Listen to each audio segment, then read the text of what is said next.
วัดคำว่าหัววัดก็คือญาติโยมบาศกบาสิกาของแต่ละวัดนำพานหมากพานภูต้นเทียนขี้ผึ้งเครื่องสักการะแล้วก็ต้นผ้าป่ามาด้วย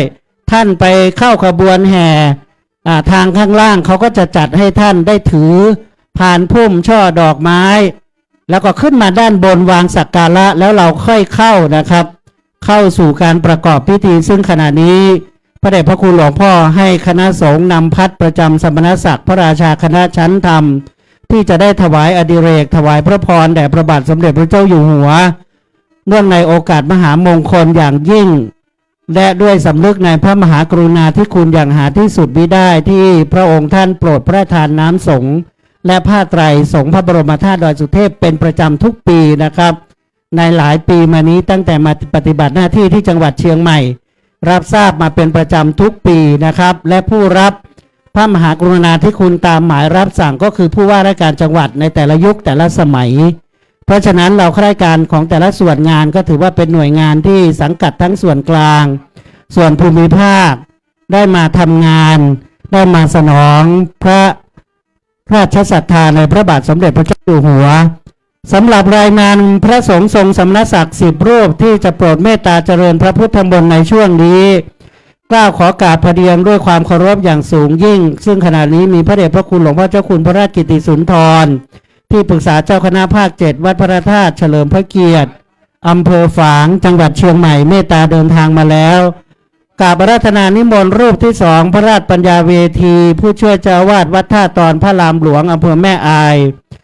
รูปที่3พระอาจารย์มหาสมบูรณ์ธรรมทินโนปริยนธรรม9ประโยควัดป่าไม้แดงอำเภอชัยปราการรูปที่4พระมหาธนิตธนิโตปริยนธรรม9ประโยควัดน้ำรูอำเภอชัยปราการรูปที่5พระมหาฉันท์ชันทสุโภปริยนธรรม9ประโยควัดพระธาตุศพฝางอำเภอแม่อายรูปที่6พระอาจารย์มหาภูบดลปริยวโรปริยนธรรม9ประโยควัดศรีบุญเรืองอำเภอฝางรูปที่7พระมหาสรายุทธปริยนธรรม9ประโยควัดศรีบุญเรืองอำเภอฝางรูปที่8พระมหาสัตวัตคัมภิรธรรมโมปริยนธรรม7ประโยควัด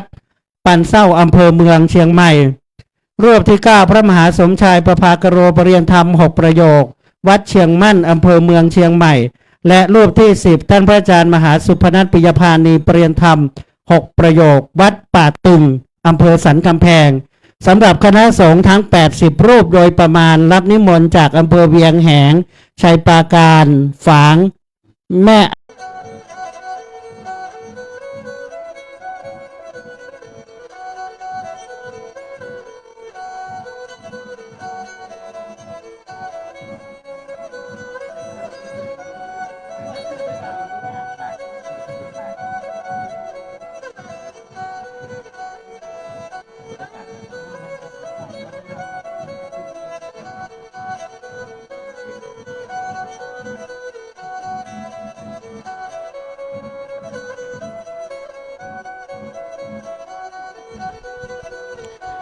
ครับ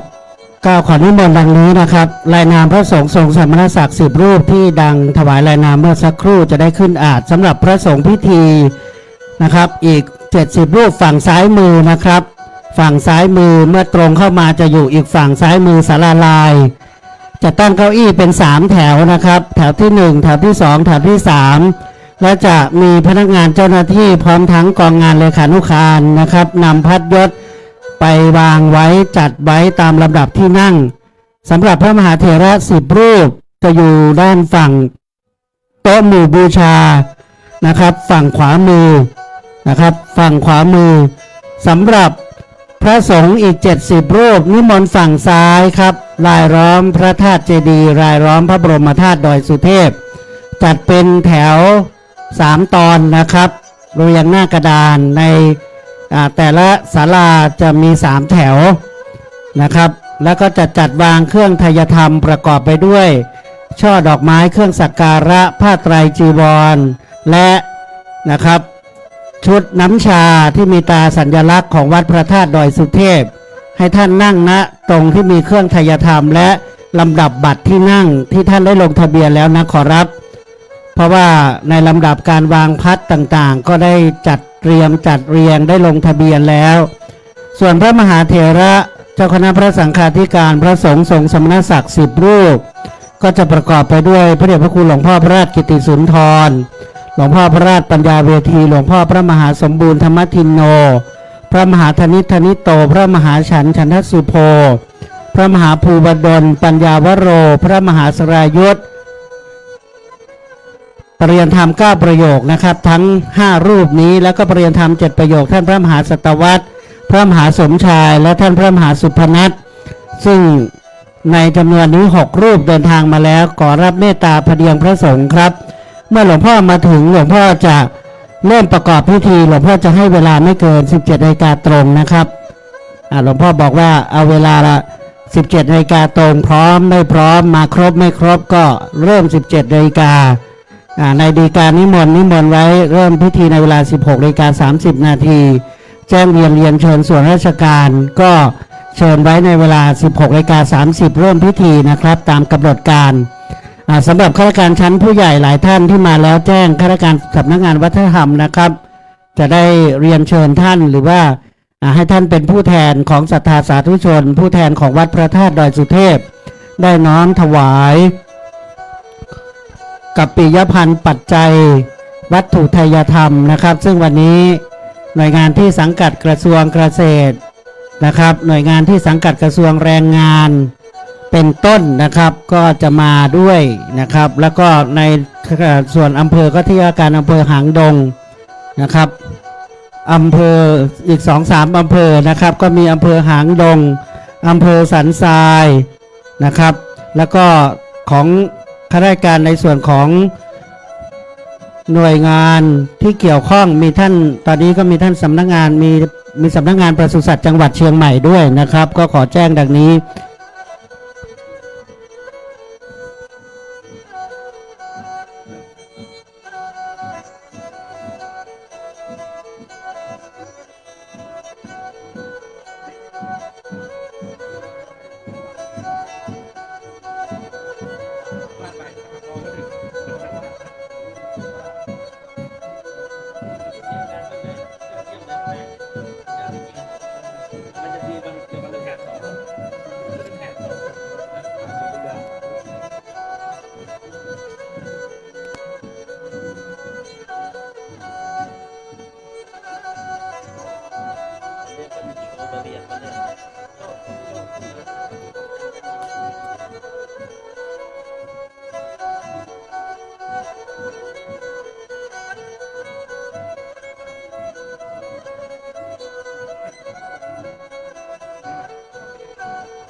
ครับซึ่งขณะนี้องค์แสดงพระธรรมเทศนาในช่วงหัวค่ำของวันที่8 พฤษภาคมวันนี้นะครับก็คือพระเดชพระคุณท่านอาจารย์พระมหาสกุลมหาวีโรจากวัดผ้าขาวตำบลพระสิงห์อำเภอเมืองเชียงใหม่จังหวัดเชียงใหม่และในขณะนี้ขอน้อมถวายการต้อนรับอย่างสูงยิ่งในพระเดชพระคุณหลวงพ่อพระธรรมเสนาบดีหลวงพ่อเจ้าวาดวัดพระธาตุดอยสุเทพราชวรวิหารรองเจ้าคณะภาค 7ซึ่งกำกับดูแลการคณะสงฆ์ในเขตปกครองสงฆ์จังหวัดเชียงใหม่ลำพูนและแม่ฮ่องสอนพระเดชพระคุณหลวงพ่อ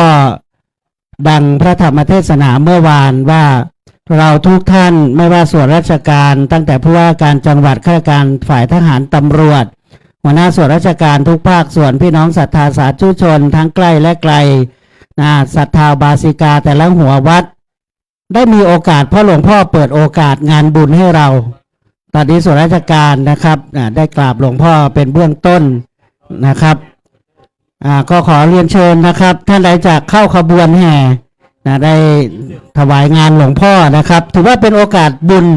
เมื่อวานองค์เทศอย่างสุดซึ้งซาบซึ้งมากว่าเรามีโอกาสแทบไม่ต้อง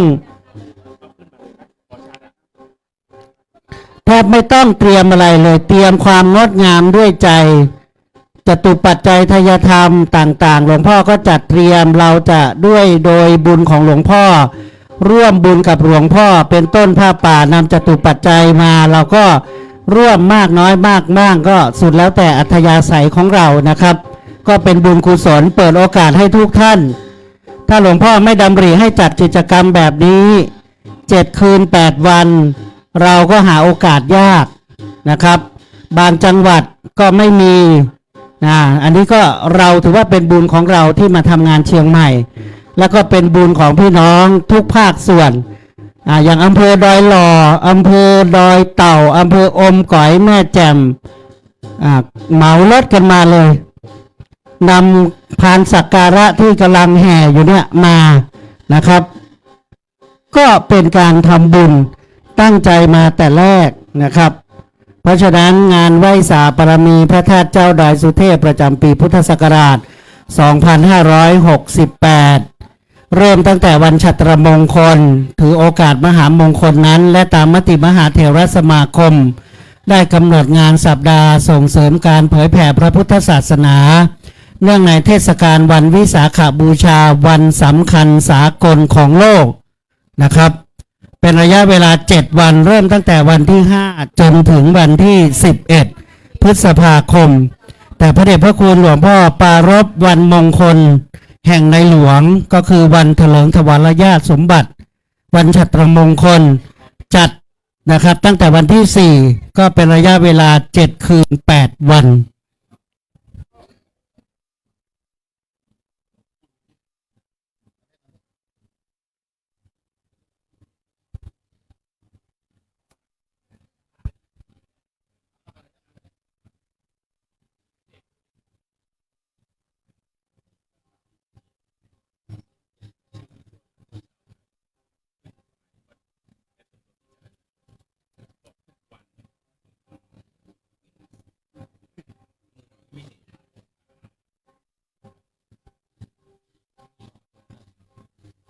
ครับขณะนี้ขบวนแห่ต้นพระป่าของคณะสงฆ์คณะศิษย์อุบาสกบาสิกาจากวัดกู่เต้าอำเภอเมืองเชียงใหม่โดยหลวงปู่พระครูบาจันตะนะครับหรือว่าหลวงปู่พระครูบาประภัสจันทรังสีเจ้าคณะตำบลเจ้าวาดวัดกู่เต้าเวรุวนารามแห่งเมืองเชียงใหม่ได้นำพาญาติโยมแห่แบบ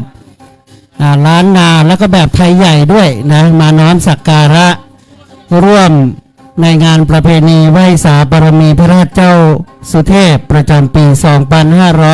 2568 และขณะนี้เมื่อขบวนแห่เรียบร้อยแล้วนะครับขอเชิญศรัทธาญาติโยมประจำเก้าอี้ที่นั่งด้านหน้าวิหารนะครับถ้าได้น้อมถวายเครื่องสักการะพระบรมธาตุแล้วน้อมถวายต้นผ้าป่าหรือน้อมร่วมทำบุญกับคณะสงฆ์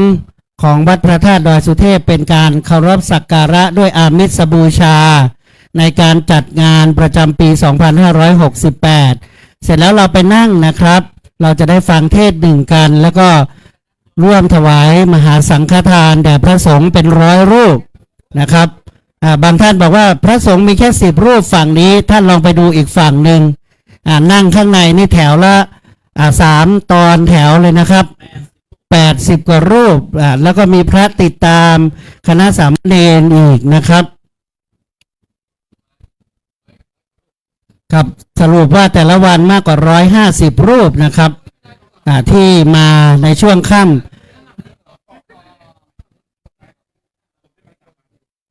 ที่เป็นพระสงฆ์พิธีนะครับที่หลวงพ่อได้จัดกับปิยพันธ์วัตถุไทยธรรมน้อมถวายและขณะนี้พระมหาเถระที่จะเจริญพระพุทธมนต์นั่งยังประธานสงฆ์ที่อาจสงฆ์หลวงพ่อเจ้าคุณพระราชกิติสุนทรที่ปรึกษาเจ้าคณะภาค7วัดพระธาตุเฉลิมพระเกียรติจากอำเภอฝางเมตตามาถึงแล้วพระเดชพระคุณหลวงพ่อเจ้าคุณพระราชปัญญาเวทีครับ ผู้ช่วยเจ้าวาดวัดท่าตอนพระรามหลวงเมตตาเดินทางมาถึงแล้ว พระอาจารย์มหาฉันท์พระอาจารย์มหาสัตวัตรนะครับ พระมหาสมบูรณ์นะครับกราบนิมนต์นะขอรับอีกสักครู่ 17 นาฬิกาตรงเข้าสู่พิธีครับ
ครับก็ขอเรียนเชิญนะครับ ตอนนี้พระเดชพระคุณหลวงพ่อเจ้าอาวาสได้เมตตาประจำยังอาจสงฆ์แล้วมีญาติโยมศรัทธาสาธุชน หรือมีคณะต้นผ้าป่าบางท่านก็อยากมากราบมาถวายที่หลวงพ่อโดยตรง ช่วงนี้ยังไม่เข้าพิธีก็จะเปิดโอกาสให้ทุกท่านได้กราบหลวงพ่อเจ้าอาวาสนะครับ แล้วเราจะได้ร่วมบุญในงานส่งน้ำพระธาตุซึ่งเป็นประเพณีประจำปีของเราชาวเชียงใหม่ของพุทธบริษัททั้งหลายนะครับ แล้วก็เป็นที่รับทราบเป็นที่ประจักษ์ไปทั่วโลกเนื่องในงานประเพณีเตียวขึ้นดอย ซึ่งจะมีก่อนวันวิสาขะ1 วันนะครับจนถึงรุ่งอรุณจนถึงการทำบุญตักบาตรใส่บาตรฟังพระธรรมเทศนาส่งน้ำพระธาตุและเวียนเทียนนะครับ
ครับ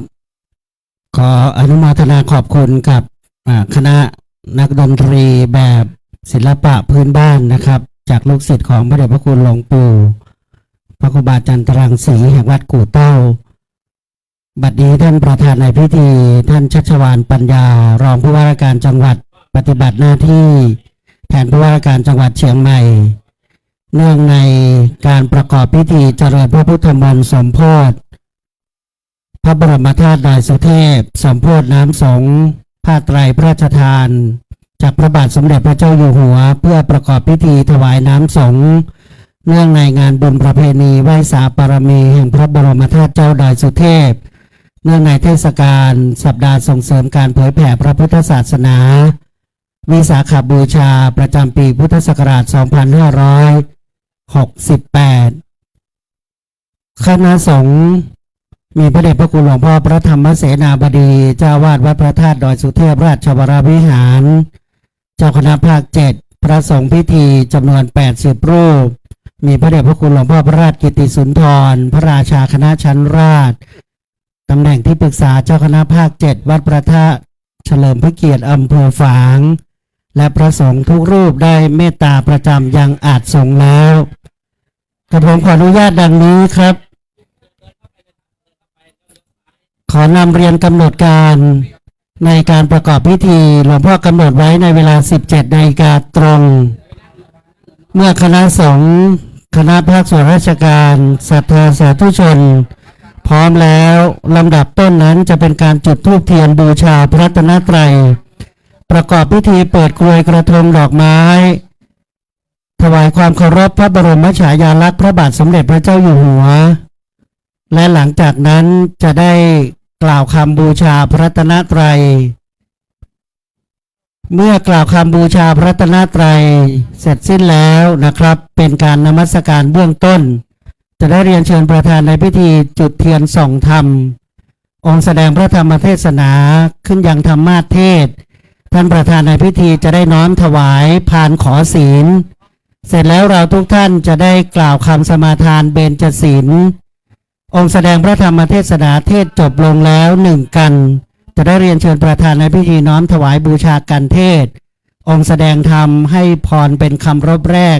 เป็นมงคลแรกจบลงแล้วนั้นจะได้เรียนเชิญประธานในพิธีจุดเทียนขันสาครบาทน้ำพระพุทธมนต์พระสงฆ์ทรงสมณศักดิ์80รูปเจริญพระพุทธมนต์จบลงแล้วจะได้เรียนเชิญประธานในพิธีน้อมบูชากันพระพุทธน้อมถวายผ้าไตรเครื่องสักการะแด่รูปเหมือนพระครูบาเจ้าศรีวิชัยบุรพาจารย์แห่งวัดพระธาตุดอยสุเทพและได้ถวายแด่คณะสงฆ์พร้อมทั้งส่วนราชการพระสงฆ์พิธีตั้งอนุโมทนาวิธีพระเดชพระคุณหลวงพ่อพระธรรมเสนาบดีถวายอดิเรกถวายพระพรแด่พระบาทสมเด็จพระเจ้าอยู่หัวเป็นอันเสร็จพิธีในการประกอบพิธีแบบทางการนะครับหลังจากนั้นเมื่อท่านประธานในพิธีกราบพระรัตนตรัยถวายความเคารพพระบรมฉายาลักษณ์พระบาทสมเด็จพระเจ้าอยู่หัวเป็นที่เรียบร้อยแล้วจะเป็นการนำพาศรัทธาญาติโยมและกราบนิมนต์คณะสงฆ์เจริญจิตตภาวนาถวายเป็นพระราชกุศลและนำเข้าสู่แบบล้านนาในการแผ่เมตตาการสักการะบูชาพระบรมธาตุดอยสุเทพและจะได้เวียนประทักษิณลำดับท้ายจะได้เรียนเชิญทุกท่านบันทึกภาพกับคณะสงฆ์และท่านประธานในพิธีพร้อมส่วนราชการจะได้น้อมถวายน้ำสงฆ์นะครับอย่างพระบรมธาตุดอยสุเทพก็เดินทางกลับนะครับนี่คือกำหนดการในการประกอบพิธีแต่ละวันครับ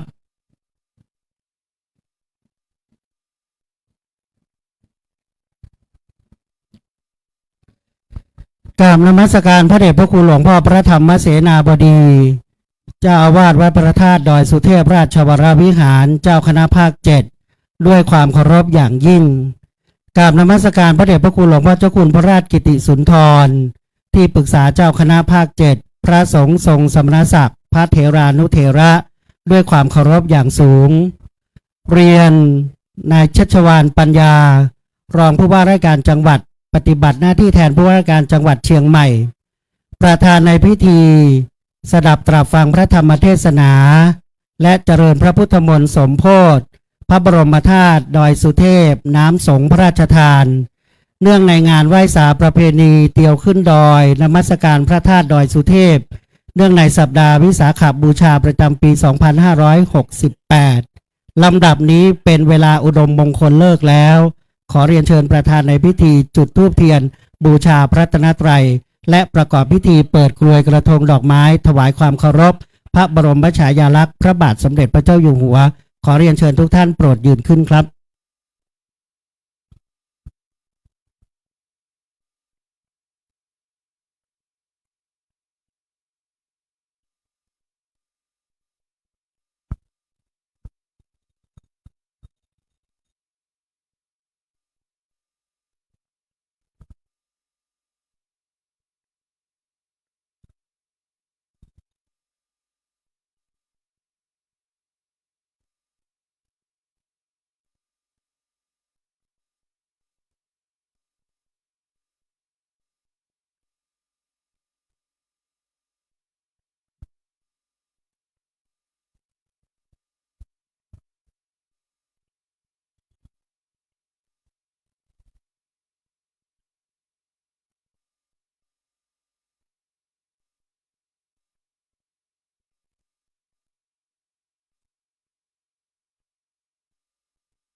ครับเรียนเชิญทุกท่านนั่งลงครับขอเรียนเชิญศรัทธาสาธุชนทุกท่านได้กล่าวคำนมัสการพระรัตนตรัยโดยพร้อมกันอิมินาสการเรนะพุทธังอภิปูชยามาอิมินาสการเรนะธัมมังอภิปูชยามาอิมินาสการเรนะสังฆังอภิปูชยามาอะระหังสัมมาสัมพุทโธภควาพุทธังภควันตังอภิวาเทมิสวากขาโตภควตาธัมโมธัมมังนะมัสสหามิสุปฏิปันโนภควโตสาวกสังโฆสังฆังนะมามิลำดับนี้ขอเรียนเชิญประธานในพิธีจุดเทียนส่องธรรมและน้อมประเคนพานขอศีลซึ่งเป็นปฐมมงคลแรกแห่งการประกอบพิธีนั่นก็คือการแสดงพระธรรมเทศนา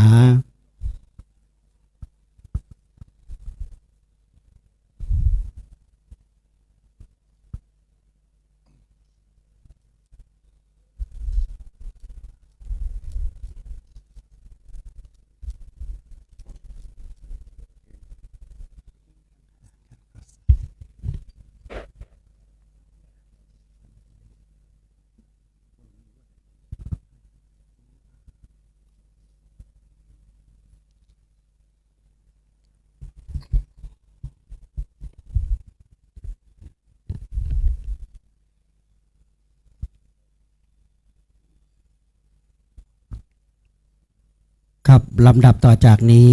เรียนเชิญศรัทธาสาธุชนทุกท่านได้กล่าวคำสมาทานเบญจศีลนะครับมะยังพันเตวิสุงวิสุงรักขณทายะติสรเนนะสหะปัญจศีลานิยาจามะทุติยมปิมะยังพันเตวิสุงวิสุงรักขณทายะติสรเนนะสหะปัญจศีลานิยาจามะตติยมปิมะยังพันเตวิสุงวิสุงรักขณทายะติสรเนนะสหะปัญจศีลานิยาจามะ นะโมตัสสะ ภคะวะโตอะระหะโตสัมมาสัมพุทธัสสะนะโมตัสสะภะคะวะโตอะระหะโตสัมมาสัมพุทธัสสะนะโมตัสสะภะคะวะโตอะระหะโตสัมมาสัมพุทธัสสะนะโมตัสสะภะคะวะโตอะระหะโตสัมมาสัมพุทธัสสะนะโมตัสสะภะคะวะโตอะระหะโตสัมมาสัมพุทธัสสะนะโมตัสสะภะคะวะโตอะระหะโตสัมมาสัมพุทธัสสะพุทธังสรณังคัจฉามิพุทธังสรณังคัจฉามิธัมมังสรณังคัจฉามิธัมมังสรณังคัจฉามิ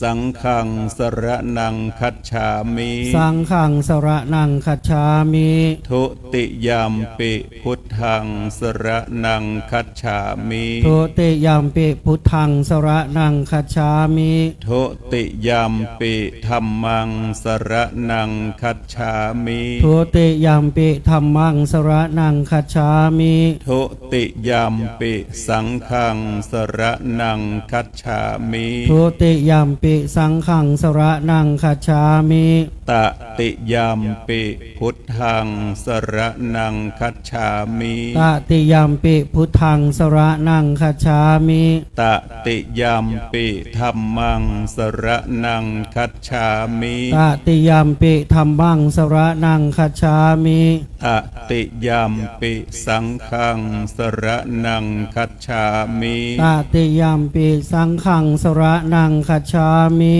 ติสรณะขมนังนิธิตังอามะพันเตปานาติปาตาเวระมณีสิกขาปะทังสมาธิยามิปานาติปาตาเวระมณีสิกขาปะทังสมาธิยามิอเทนนาทานาเวระมณีสิกขาปะทังสมาธิยามิอทินนาทานาเวระมณีสิกขาปะทังสมาธิยามิกาเมสุมิจฉาจาราเวระมณีสิกขาปะทังสมาธิยามิกาเมสุมิจฉาจาราเวระมณีสิกขาปะทังสมาธิยามิมุสาวาทาเวระมณีสิกขาปะทังสมาธิยามิมุสาวาทาเวระมณีสิกขาปะทังสมาธิยามิสุราเมรยะมัชฌะปมาทัฏฐานาเวระมณีสิกขาปะทังสมาธิยามิสุราเมรยะมัชฌะปมาทัฏฐานาเวระมณีสิกขาปะทังสมาธิยามิเอมานิปัญจสิกขาปะทานิสีเลนะสุขติงยันติสีเลนะโภคะสัมปทาสีเลนะนิพพุติงยันติตัดสมาสีลังวิโสทะเยสาธุพระมาจโลกาธิปติสหัมปติกัดอัญชลีอันทิวรังอายาจธาสันติทะสัตตาปราชักขชาติกาเทเสตุธรรมังอนุกรรมปิมังปะชัง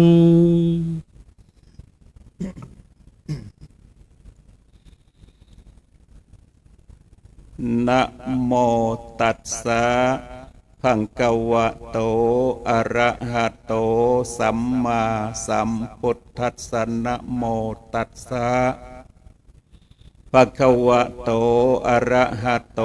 สัมมาสัมพุทธัสสะนะโมตัสสะภะคะวะโตอะระหะโตสัมมาสัมพุทธัสสะอเสวนาจะพาลานัง ปันดิตานันจะเสวนา เอตัมมังคะละมุตตะมานติน้ำพระธรรมล้ำเลิศประเสริฐแน่ ใช้รถแก้ความสวยทุกอย่าง รถที่ใจดวงใจใสสะอาดอย่าเลิกร้างห่างวัดหัดฟังธรรม ณ โอกาสบัดนี้อาตมภาพจากได้ชี้แจงแสดงพระสัทธรรมเทศนาพันนาศาสนธรรมอันเป็นกรรมสั่งสอนขององค์สมเด็จพระชินวรสัมมาสัมพุทธเจ้าเพื่อเฉลิมฉลองกุศลสมณศรัทธาพระเดชพระคุณพระธรรมเสนาบดีหลวงพ่อเจ้าคณะภาค7เจ้าอาวาสวัดพระรมธาตุดอยสุเทพตลอดถึงพระสงฆ์พระมหาเถรานุเถระทุกรูปและตลอดถึงอนุโมทนาคณะศรัทธาสาธุชนทุกคนทุกท่านซึ่งมีผู้ว่าราชการจังหวัดเป็นประธานและตลอดถึงหน่วยงานราชการศรัทธาประชาชนที่ได้พร้อมใจกันมาร่วมบำเพ็ญกุศลทำบุญงานส่งน้ำที่พระบรมธาตุเจ้าดอยสุเทพในครั้งนี้การที่พระเดชพระคุณหลวงพ่อพระธรรมเสนาบดีและตลอดถึงพระสงฆ์ร่วมกับหน่วยราชการศรัทธาประชาชนก็เพื่อที่จะเป็นการสืบสารในของพระศาสนาให้ตั้งอยู่แล้วก็ยาวไปในงานนี้ได้รับน้ำพระราชหฤทัยจากพระบาทสมเด็จพระวชิรเกล้าเจ้าอยู่หัวที่ได้พระราชทานน้ำสงฆ์และผ้าไตรเพื่อที่จะได้น้อมนำมาสักการะบูชาพระบรมธาตุพระบรมสารีริกธาตุถ้ากล่าวถึงองค์เนื้อในก็จะต้องบอกว่ามัทธลุงคธาตุอันทปันนาตั้งไว้ที่วัดพระธาตุดอยสุเทพแห่งนี้ในการจัดงานตั้งแต่อดีตตราบจนถึงปัจจุบันนับได้ว่าเป็นปีที่654 ปี 2568 ในปีนี้คณะสงฆ์คณะศรัทธาที่มีความมุ่งหมายประสงค์ที่จะมาร่วมกันทำบุญและตลอดถึงได้การรับฟังพระธรรมเทศนาก็จะได้ข้อคิดจากการที่มาร่วมกันบำเพ็ญกุศลในวันนี้ก็สามารถที่จะกล่าวได้ว่าวัตถุประสงค์ทั้งปวงนั้นทุกท่านที่มานี่ได้มาบูชาพระบรมสารีริกธาตุอันศักดิ์สิทธิ์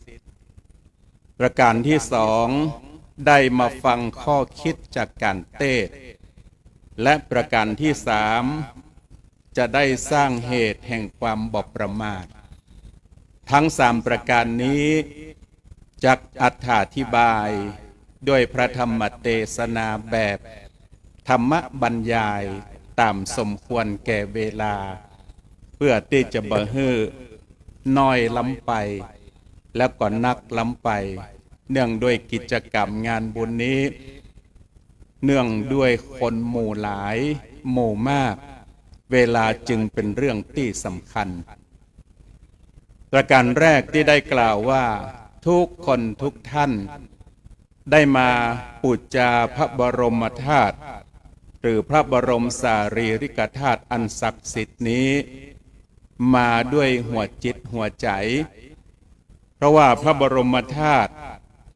ดอยสุเทพของเฮานี้ฮ้องว่าเป็นจุดหมายในจังหวัดเชียงใหม่เป็นวัดที่ศักดิ์สิทธิ์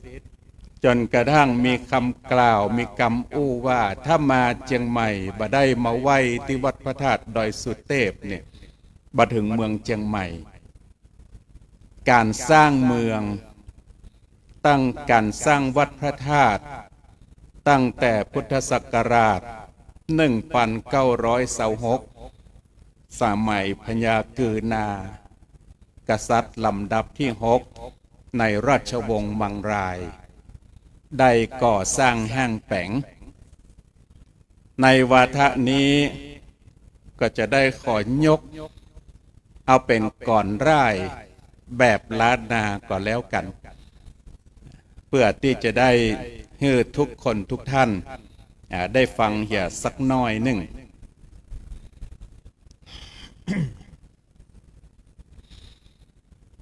ข้าพเจ้าจะกล่าวยังประวัติเก่าความลังปังเมื่อยังบ่ได้สร้างเจติยะแห่งองค์พุทธพระสัมมาพระบรมพุทธาติไว้บันทึกไว้เป็นหลักฐานอยู่ในสมัยการพระญามีพระนามมาก่อนชื่อว่าคืนกษัตริย์องค์ที่6ได้รับการย่อยกในราชวงศ์มังรายพระองค์ทรงขยายอาณาเขตตั้งโลกเพื่อหนุนโจกตั้งธรรมได้เริ่มนำนิมันตนาพระมหาสุมาณเทราหนใต้เมืองสุโขทัยแดนกายสุนครปิงพระมหาเทระยิ่งศรัทธาอังเจิญมายังพระบรมสารีเร่งกาธาตุพระเงาไทยจากสุโขทัยเถิงเมืองบนพญากือนาโตนวิเศษจริงลิเริ่มแปลงมา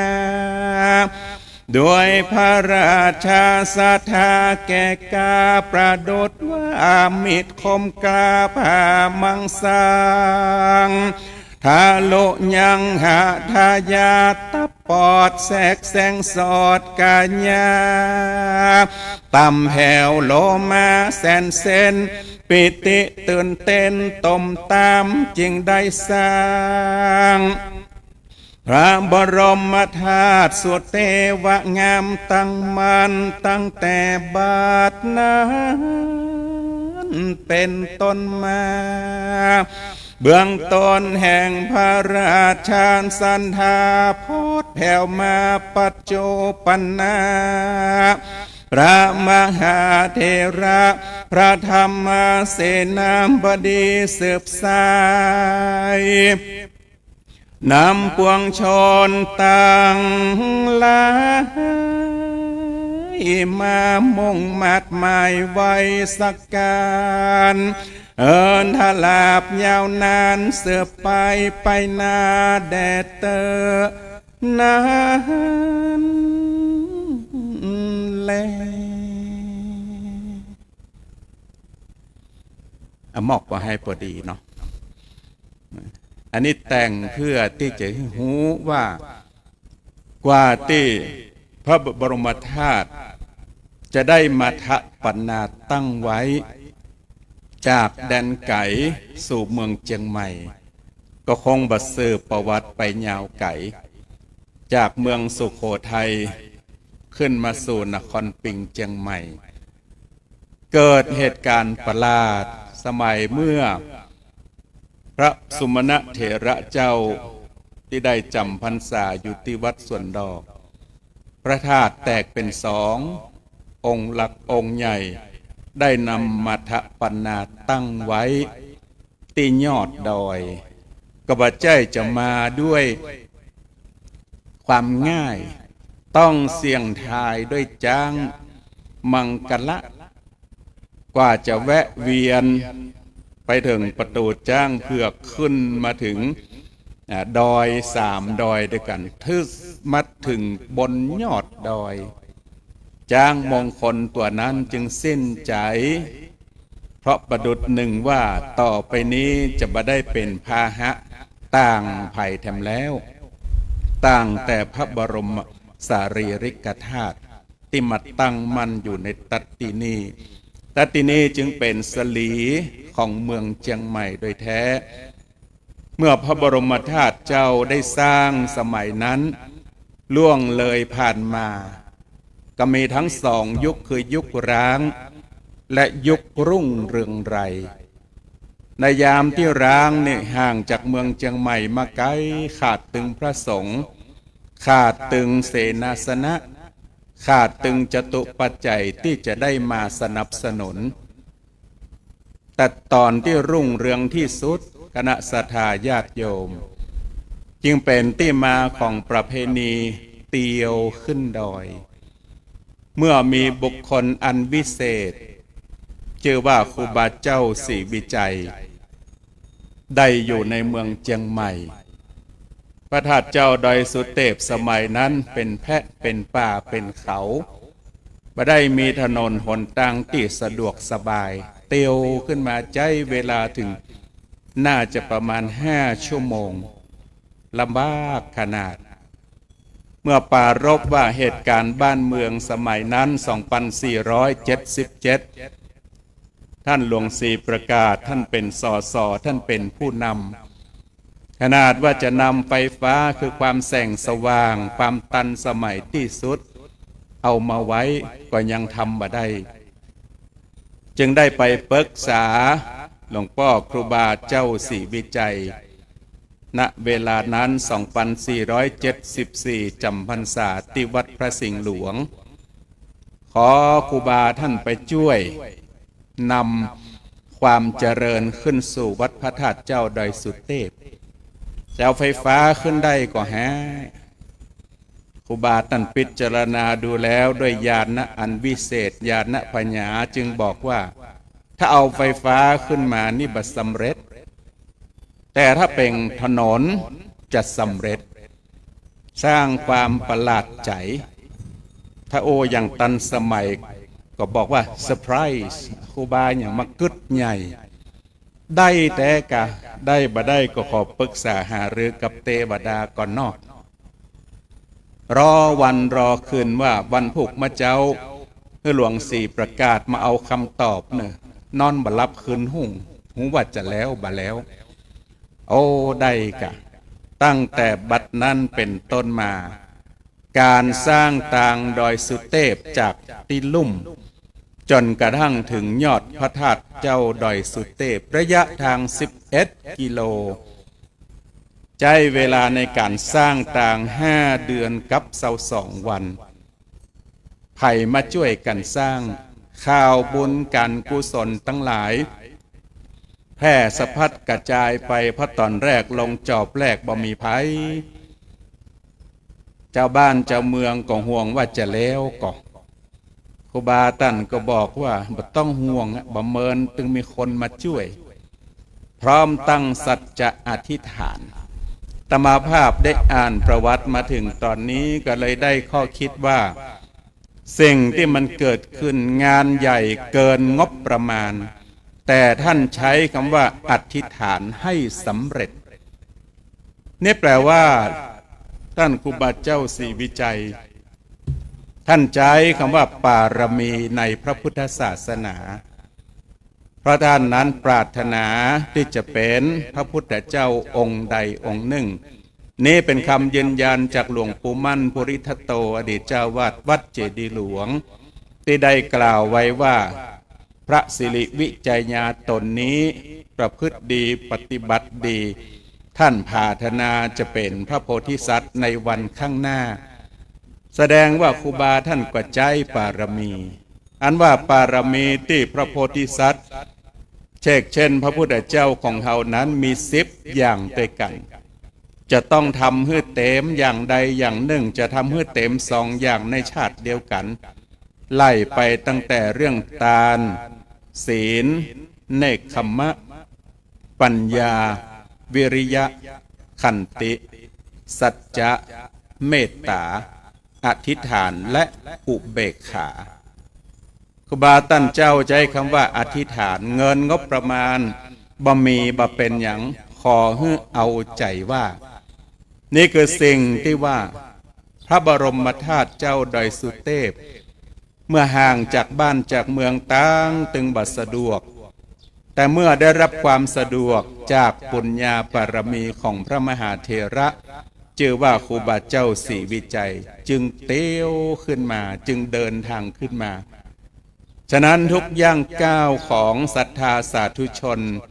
ที่เต็มเปี่ยมไปด้วยศรัทธาเหยียบย่ำพระสุธาแต่จิตใจนั้นสูงเทียมฟ้า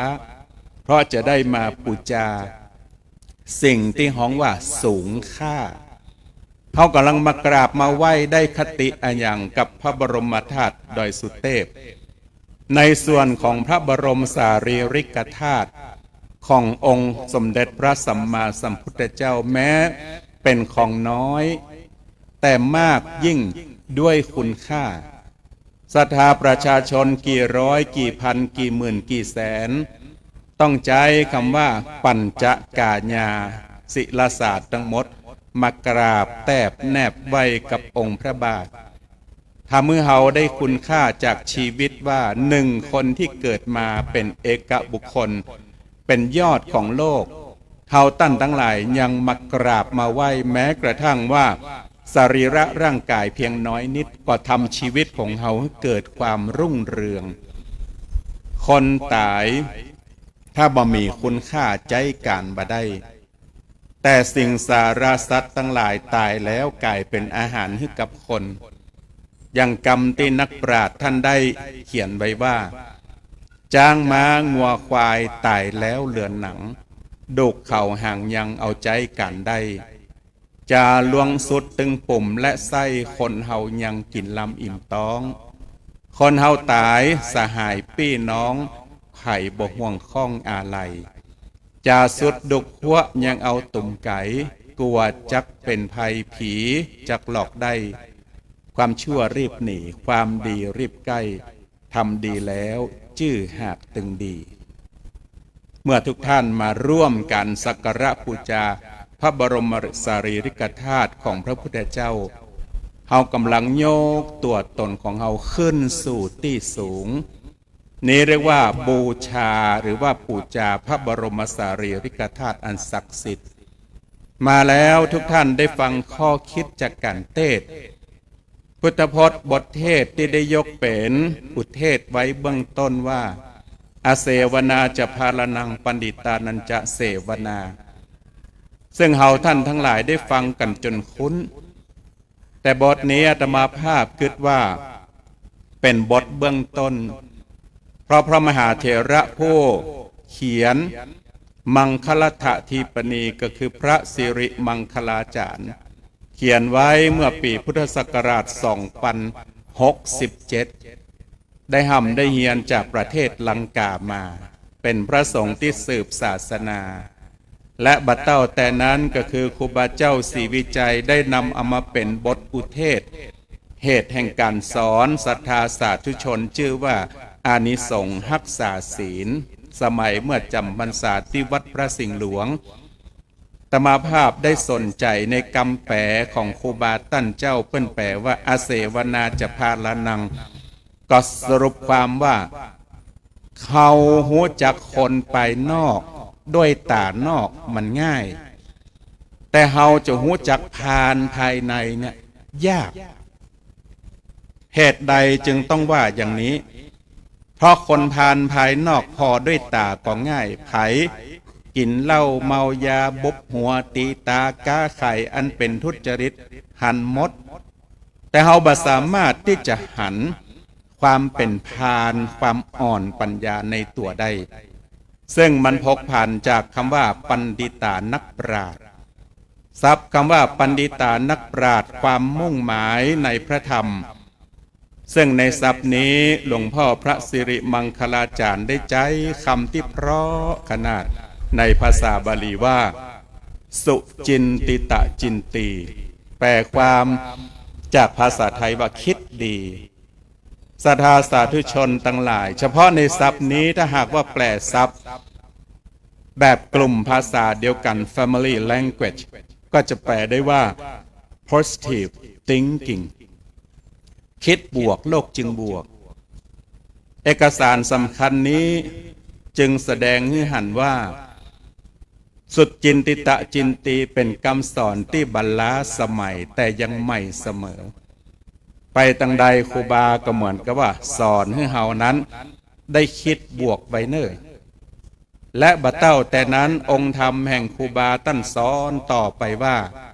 แล้วถ้าเฮาจะเป็นปัณฑิตานักปราชญ์เฮาจะต้องทะลุอย่างเปลี่ยนด้วยสัมมาทิฏฐิการเปลี่ยนความคิดชีวิตเฮาจะเปลี่ยนท่านสอนเน้นย้ำว่าชีวิตของเฮาที่เป็นทุกข์นั้นเพราะว่าเกิดจากสัญญาวิปลาสข้อที่หนึ่งเพราะพอหันว่าสังขารร่างกายเป็นของงาม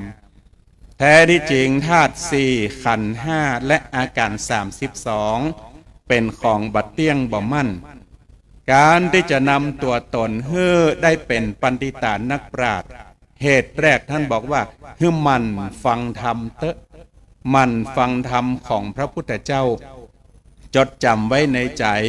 ใส่ใจในการปฏิบัติแล้วสิ่งดีๆก็จะเกิดขึ้นก็คือว่าความเป็นมังกละก็จะเกิดขึ้นกับตนอันนี้แปลความจากอานิสงส์รักษาศีลของครูบาเจ้าศรีวิจัยสมัยเมื่อจำพรรษาอยู่ที่วัดพระสิงห์หลวงกำลังได้2 ข้อครูบากับผมน้ำมนต์ลงมาละศรัทธานี่สบายแต่องค์เตศแงนพอนี่ฟ้าลงต่อไปก็จะขอต่อข้อที่3แหมสักน้อยนึงว่าเฮาได้อันอย่างได้สร้างเหตุแห่งความไม่ประมาทถ้าได้ฟังคำนี้แล้วก็ทำเมื่อนึกถึงปัจฉิมโอวาทแห่งพระพุทธเจ้าว่าหันทธานิภิกขเวอมันตยามิโววยธรรมาสังขาระอัปปมาเทนะสัมปาเทถะสังขารทั้งหลายทั้งปวงในมันบัดเตียงบ่มั่นมันเสื่อมไปตลอดจงยังความไม่ประมาทให้ถึงพร้อมคนที่ไม่ประมาทก็คือคนที่ดำรงสติตั้งมั่นเฮาจะต้องใช้บทนี้มาช่วยกำกับชีวิตของเฮา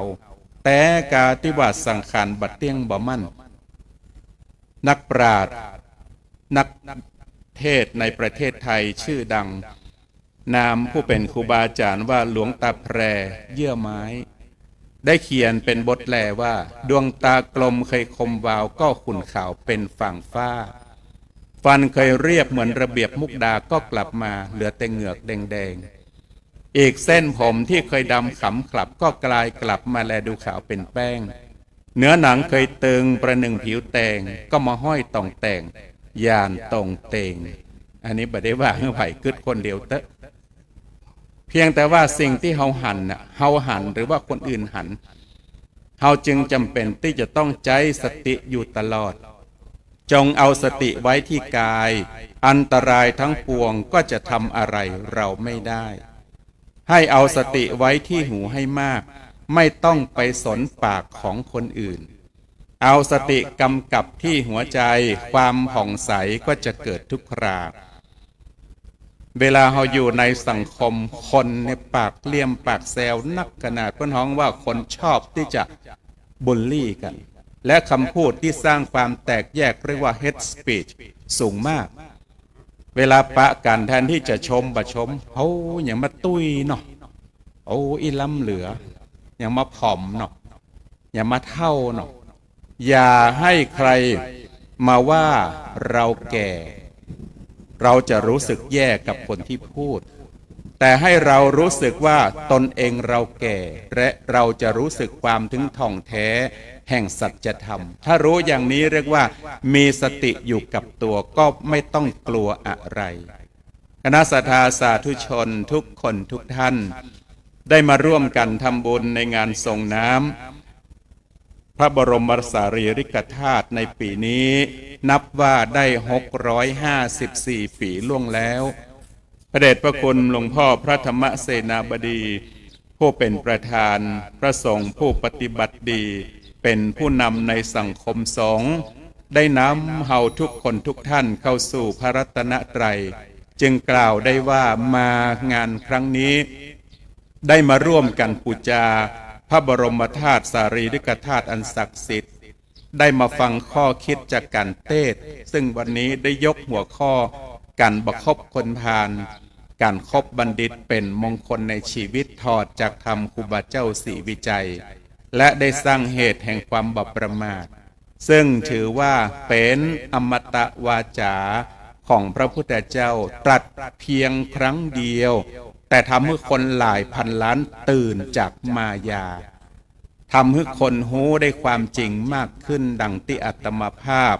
ได้เทศนาแล้วเทศนาปริโยสาเนในการเป็นที่จบลงแห่งพระธรรมเทศนาก็ขออนุโมกราบอนุโมทนาในพระเดชพระคุณหลวงพ่อพระธรรมเสนาบดีผู้เป็นประธานสงฆ์หลวงพ่อเจ้าคณะภาค7เจ้าคณะพระสังฆาธิการทุกรูปทุกตนและคณะศรัทธาสาธุชนทุกคนทุกท่านซึ่งมีท่านผู้ว่าราชการจังหวัดเชียงใหม่และหัวหน้าหน่วยราชการทุกคนทุกท่านพี่น้องศรัทธาเจ้าบ้านที่ได้รับฟังพระธรรมเทศนาผ่านระบบออนไลน์ขอให้ทุกคนทุกท่านได้บุญได้กุศลโดยทั่วกันทุกประการตั้งแต่บัดนี้เป็นต้นไปก็ขอให้คณะศรัทธาได้เจริญลาภเจริญยศเจริญวัยเจริญสุขเจริญโชคเจริญชัยนึกคิดสิ่งใดก็ขอให้มีความสำเร็จสมความมุ่งมา่ปรารถนากันทุกคนทุกท่านรับประทานแสดงพระธรรมเทศนาหันว่าพอสมควรแก่เวลาจึงขอสมมุติยุติลงคงไว้แต่เพียงเท่านี้เอวังก็มีด้วยประการฉนี้สาธุครับพระธรรมเทศนาในวันนี้องค์แสดงธรรมซึ่งในภาษาเรียกว่าพระธรรมกถึกเป็นศัพท์ทางพระพุทธศาสนาพระธรรมกถึกก็คือพระเดชพระคุณท่านอาจารย์พระมหาสกุลมหาวีโรปริยนธรรม4ประโยคผู้ช่วยศาสตราจารย์ด็อกเตอร์ผู้อำนวยการสำนักงานวิทยาเขตมหาวิทยาลัยมหามกุฏราชวิทยาลัยวิทยาเขตล้านนาเจ้าวาดวัดผ้าขาวอำเภอเมืองเชียงใหม่จังหวัดเชียงใหม่ได้ตั้งนิขีปบทในบทมังคลสูตรอาเสวนานะครับและได้พรรณนาบรรยายถึงประวัติความเป็นมาแห่งพระธาตุดอยสุเทพและในการสร้างถนนของพระครูบาเจ้าศรีวิชัยในการบูชากันเทศครับขอเรียนเชิญท่านชัชวาลปัญญารองผู้ว่าราชการจังหวัดปฏิบัติหน้าที่แทนผู้ว่าราชการจังหวัดเชียงใหม่ประธานในพิธีได้น้อมถวายในนามคณะสงฆ์คณะศรัทธาสาธุชนประสบกนิกรชาวเชียงใหม่และผู้ร่วมพิธีทุกท่านนะครับ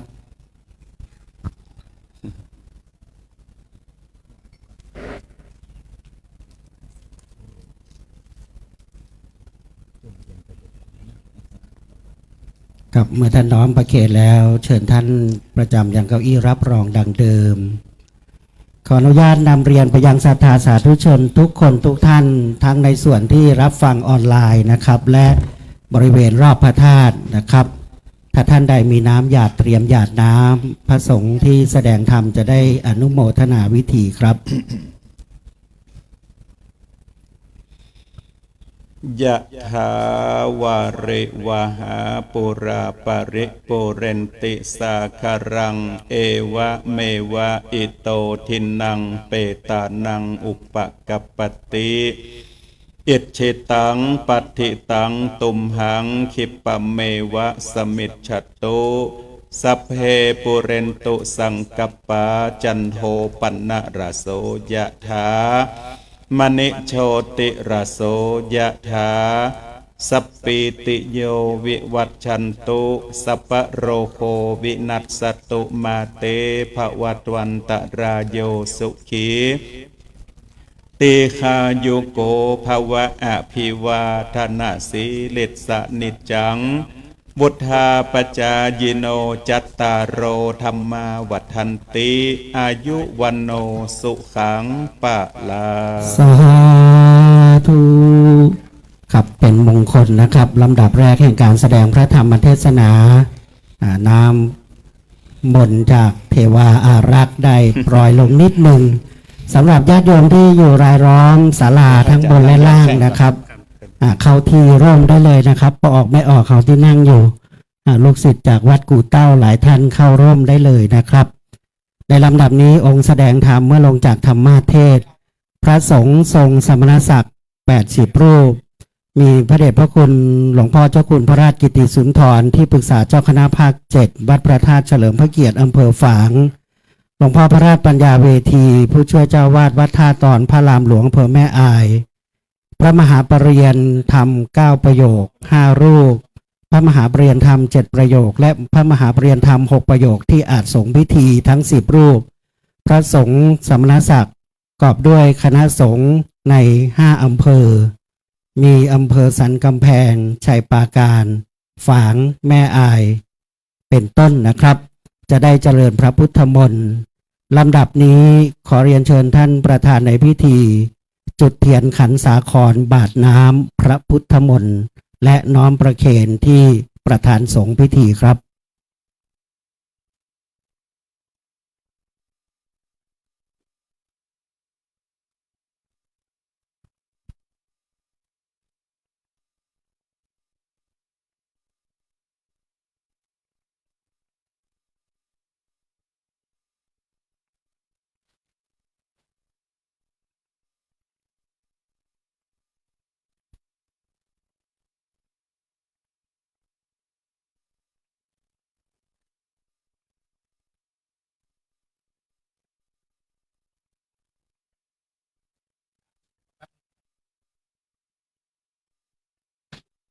ครับลำดับนี้จะเป็นการเข้าสู่พิธีเจริญพระพุทธมนต์สมโภช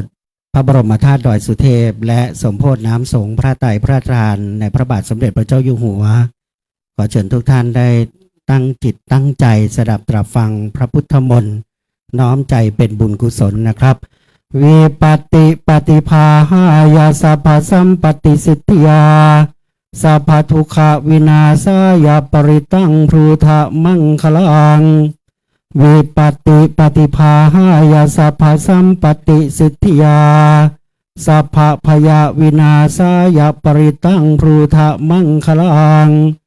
วิปัสติปฏิภาหายาสัพพสัมปติสิทธิยาสัพพโรคะวินาศายาปริตังพรูทะมังคลัง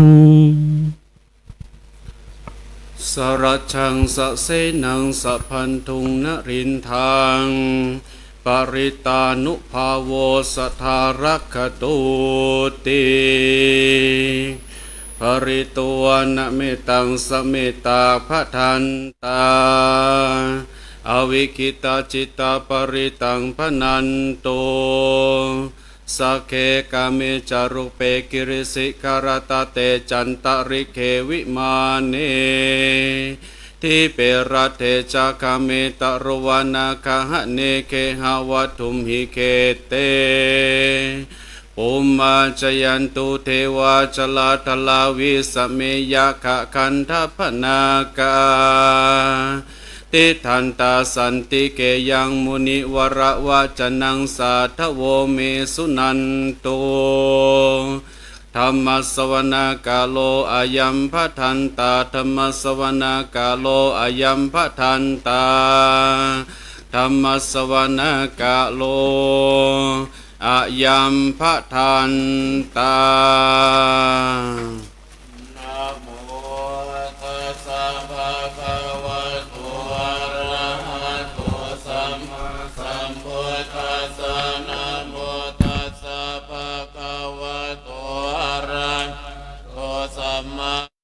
พุทธัสสะนะโมตัสสะภ โตสัมมาสัมพุทธัสสะพุทธังสรณังกัจฉามิธัมมังสรณังกัจฉามิสังฆังสรณังกัจฉามิตุติยัมปิพุทธังสรณังกัจฉามิตุติยัมปิธัมมังสรณังกัจฉามิตุติยัมปิสังฆังสรณังกัจฉามิตติยัมปิพุทธังสรณังกัจฉามิตติยัมปิธัมมังสรณังกัจฉามิตติยัมปิสังฆังสรณังกัจฉามิสรณกัมมนังสัมพุทเทอันตวิสัญจตวันตัสสัญจสาสะเกปัญจสันตัสสะสานินะมามิติรัสสะหันเตสันตมันจะสังคัญจะอันตะเรนะนามามิหันนามาการานุภาเวนะหันตัวสัมเปอุปัฏฐเวอเนกาอันตรายาปิวินัสสันโตอาเสสันโตสัมปุญเตปัญจปัญญาสัญจจตุวิสติสัพสังเกตัสสะสันตัสสะสานินามามิสิรัสสะหันเตสันตมันจะสังกัญจานตะเรนะนามามิหันนามาการานุภาเวนะอันวาสัมเปอุปันตะเวอนิกาอันตรายาปิวินัสสันโตอาเสสันโตสัมปุญเตนาวุตตาราสันเตอันตัญจันตาริสัสสะสะเกวิสันติสันตัสสะสานินะมามิสิรัสสะ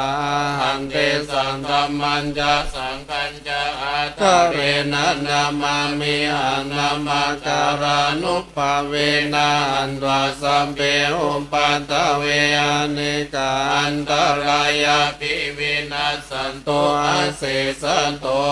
นะโมอะระหันโตสัมมาสัมพุทธัสสะมาเอสิโนนะโมอุตตมัมมัสสะสวะกาตาเสวันเตนิตานะโมมหาสังฆสัมปิวิสุทธาสิรันติติโนนะโมโอมัตตยรันตัสสารันตนันตายาสัสสะตุกานะโมมากาติตัสสะ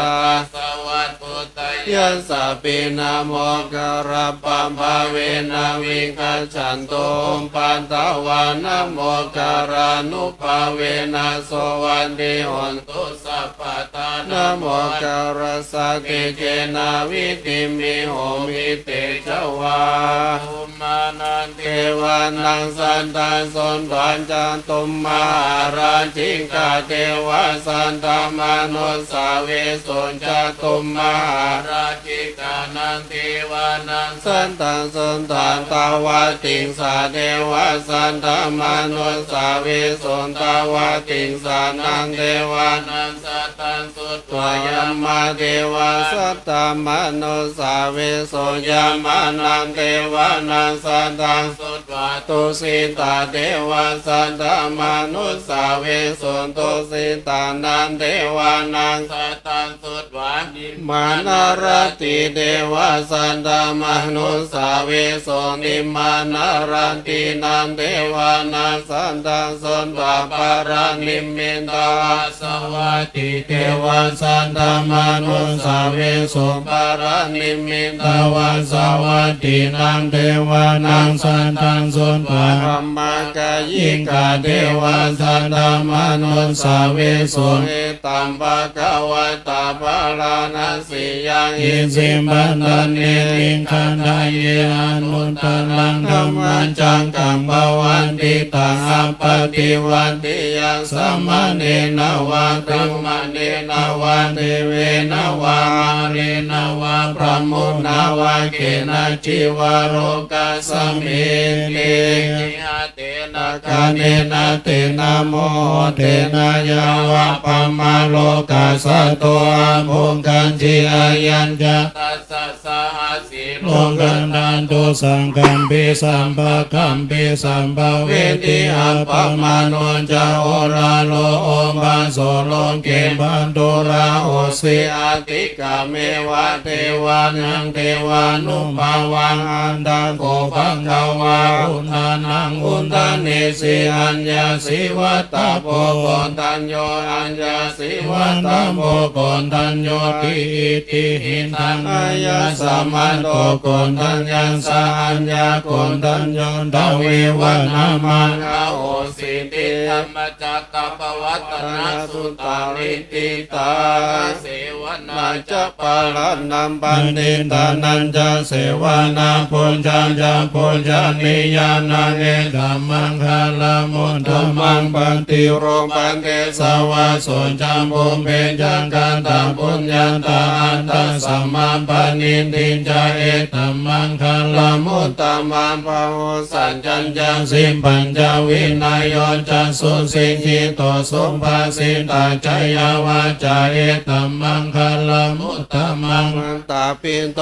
ปันตานังปุณตันตาลังสังฆาโหอันนังคุลาจักกัมมันตาเอธัมมังคาลามุตตัมมังตานันจะธัมมัจจริยาจายาตังกานันจะสังฆาโหอันนาวัจจานิกัมมานิเอธัมมังคาลามุตตัมมังรติวิรติปัมปัมมัจจปนายังสัญญโมอัมปมันโตยันธัมเมสุเอธัมมังคาลามุตตัมมังกระวนจานิวาโตยัสสันตุติจันตัญยุตากาเรนันธรรมสวานังเอธัมมังคาลามุตตัมมังขันติจะโสวันจันสันตาสัมมานันนันจารัสนังกาเรนันธรรมสังฆัจจาเอธัมมังคาลามุตตัมมังตะโปจะพระมัญจาริยัญจาริยสัจจานันทัสสนังนิพพานันสัจจิกิริยาจาเอธัมมังคาลามุตตัมมังมุตตัสสะโล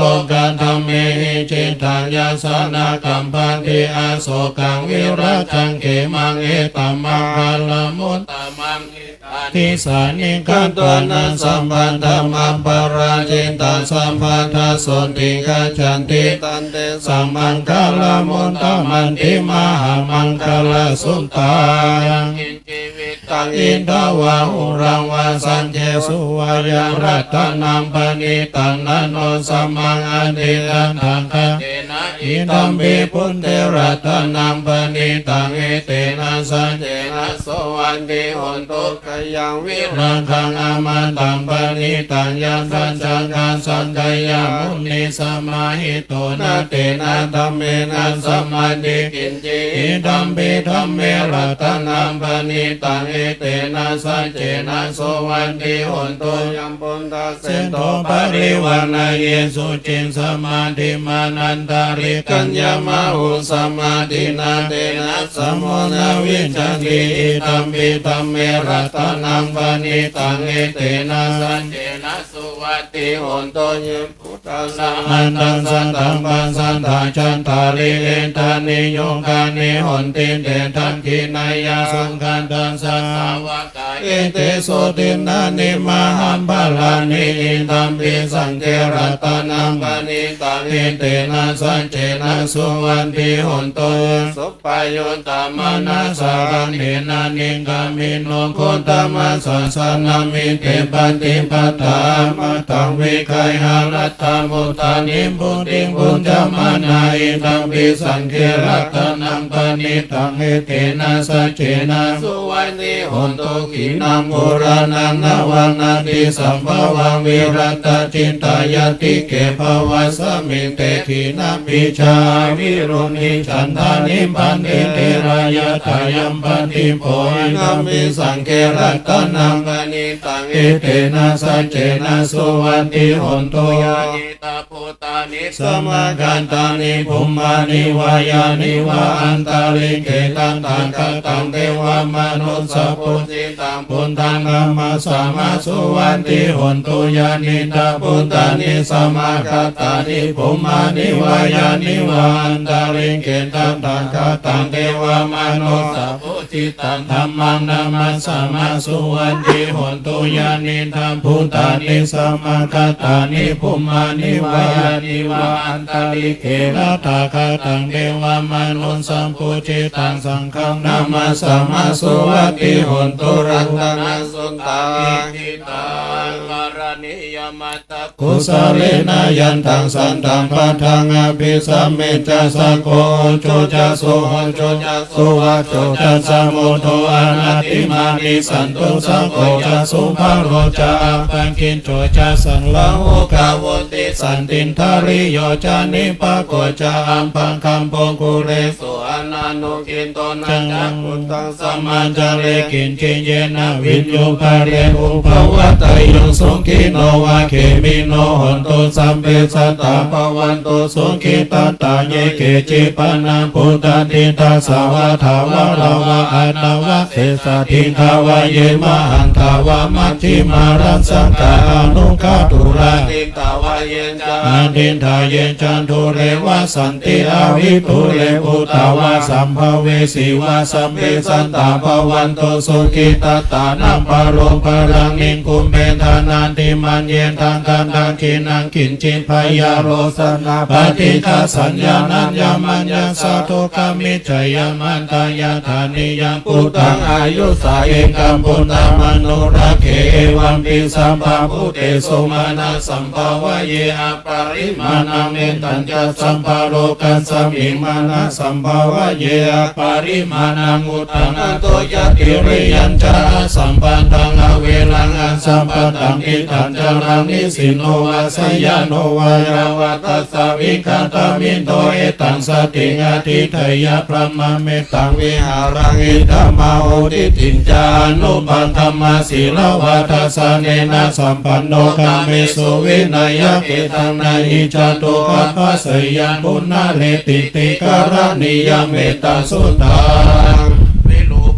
หิเมเมตังเมตังเอลาปันเทหิเมจัมปัญญาปุเตหิเมเมตั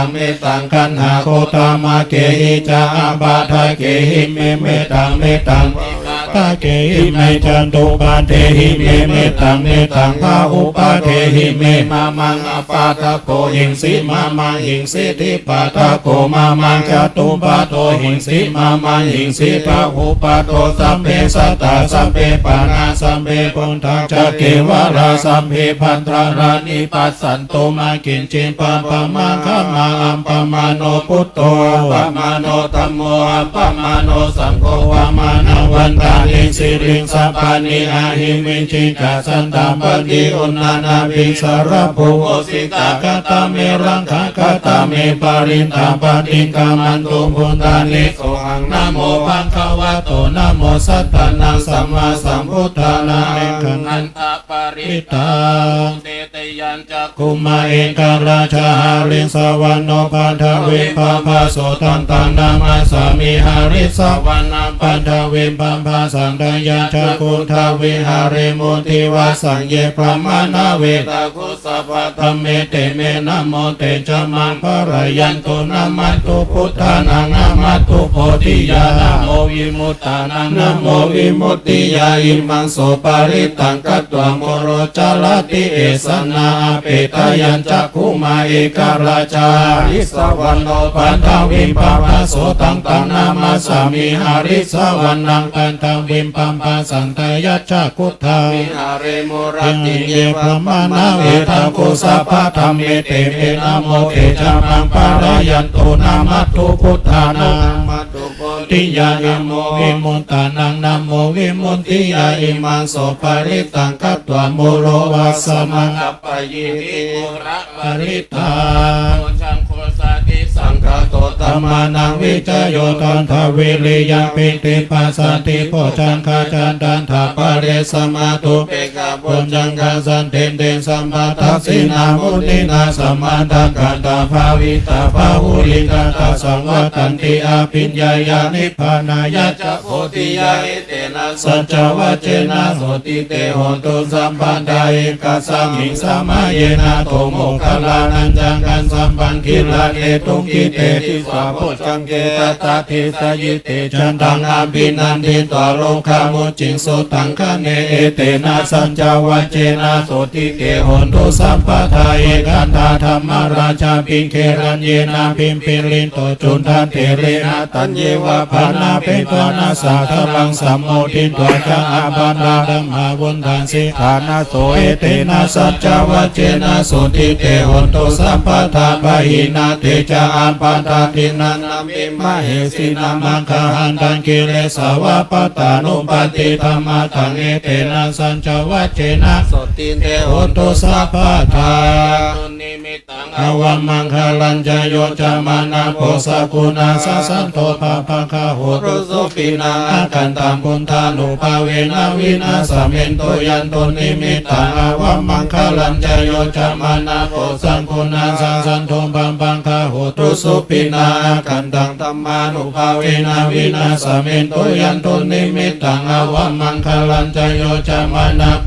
กุณาสัสสะโต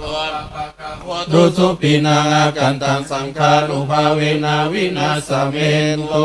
ติเมสรนังอัญญมุตโตเมสรนังวารังเอเตนะสัจจวัจเจนะโหตุเตชยมังคลังนาติเมสรนังอัญญังธัมโมเมสรนังวารังเอเตนะสัจจวัจเจนะโหตุเตชยมังคลังนาติเมสรนังอัญญังสังโฆเมสรนังวารังเอเตนะสัจจวัจเจนะโหตุเตชยมังคลังกิงเจรัตนังโลเกวินชันติวิวินทังพุทโธรัตนังพุทธสัมมานันทิตัสสมาสุนติภวันตุเตยังกินจิรัตนังโลเกวิชติวิวินทังพุทโธรัตนังธรรมสัมมานันทิตัสสมาสุนติภวันตุเตยังกินจิรัตนังโลเกวิชติวิวินทังพุทโธรัตนังสังฆสัมมานันทิตัสสมาสุนติภวันตุเตพุทธรัตนังโอสะทังอุตตมังวาลังอิทังเทวามนุสานังยุตเตเจนะโสตินานัสสันตุปันทวาสัมเปตุงขาอุปสัมเมตุเตสังกัตวะธรรมรัตนังโอสะทังอุตตมังวาลังปริราหุปสัมมานังธรรมเตเจนะโสตินานัสสันตุปันทวาสัมเปตุงขาอุปสัมเมตุเตสังกัตวะสังฆรัตนังโอสะทังอุตตมังวาลังภาหุนายยังสังฆเตเจนะโสตินานัสสันตุปันทวาสัพเพโลกาปัสสเมตุเตมหาการุณิโกนาโทหิตายาสัมปัมปันเนนังปุเรนปะปารังนิสัมปัมปันโตสัมโพธิเอเตนะสัจวัจเจนะหุนตุเตชยมังคารังชยันโตโพธิยามุเลสักยานันนันติวันทันโนเอวังตวังวิจโยโหหิจยันสุชยมังคาเลอัปปาราจินตปันนังเกสิเสปันทวิปงคาเลอัมปินเสงเกสัมภาพุทธานังอังคัมปันโตปัมโมทันติสุนังคัตตังสุมังคลังสุปัมปันทังสุหุนดินทังสุขานโนสุโมโหโตจายิตัมมัจจาริสุปันทังคินังกายกัมมังวาจากัมมังปันทังคินังปันทังคินังมโนกัมมังปณิทิเตปันทังคินาปันทังคินังนิกัตวานาลปันตาเตปันทังคิเนปัปปตาจนิตุกาปยปันตาจนิปยโสกัมปันตาจนิโสกาวันตุสัมเปติปานิโนเอตาวตาจะอัมเหหิสัมปตัมปุญญาสัมปันตังสัมเปเทวานุโมทันโตสัมปะสัมปันติสิทธิยานทานังทักขันโตสัตตายาสีลังรักขันโตสัพพันตามภาวนาภิรตาหุนตุขจันตุเทวตาคันตาสัมเปนตาปรปัตตาปัญเจกานันจะยังปรังอรหันตานันจะเตเจนารักขังวันทามิสาปะโสภว วะตุสัพพมังคารังรักขันตุสัพพเทวันตาสัพพะพุทธานุภาเวนัสสันทาสติปวันตุเตปวันตุสัพพมังคารังรักขันตุสัพพเทวันตาสัพพะธรรมานุภาเวนัสสันทาสติปวันตุเตปวันตุสัพพมังคารังรักขันตุสัพพวัตาสัพพะสังฆานุภาเวนัสสันทาสติปวันตุเต สาธุครับบัดนี้พระสงฆ์ทรงสำนักศักดิ์ทั้ง80รูปนะครับประกอบด้วยพระราชาคณะชั้นราชพระมหาปริยธรรม9ประโยคพระครูสัญญาบัตรทั้งหมด80รูปนะครับได้เจริญพระพุทธมนต์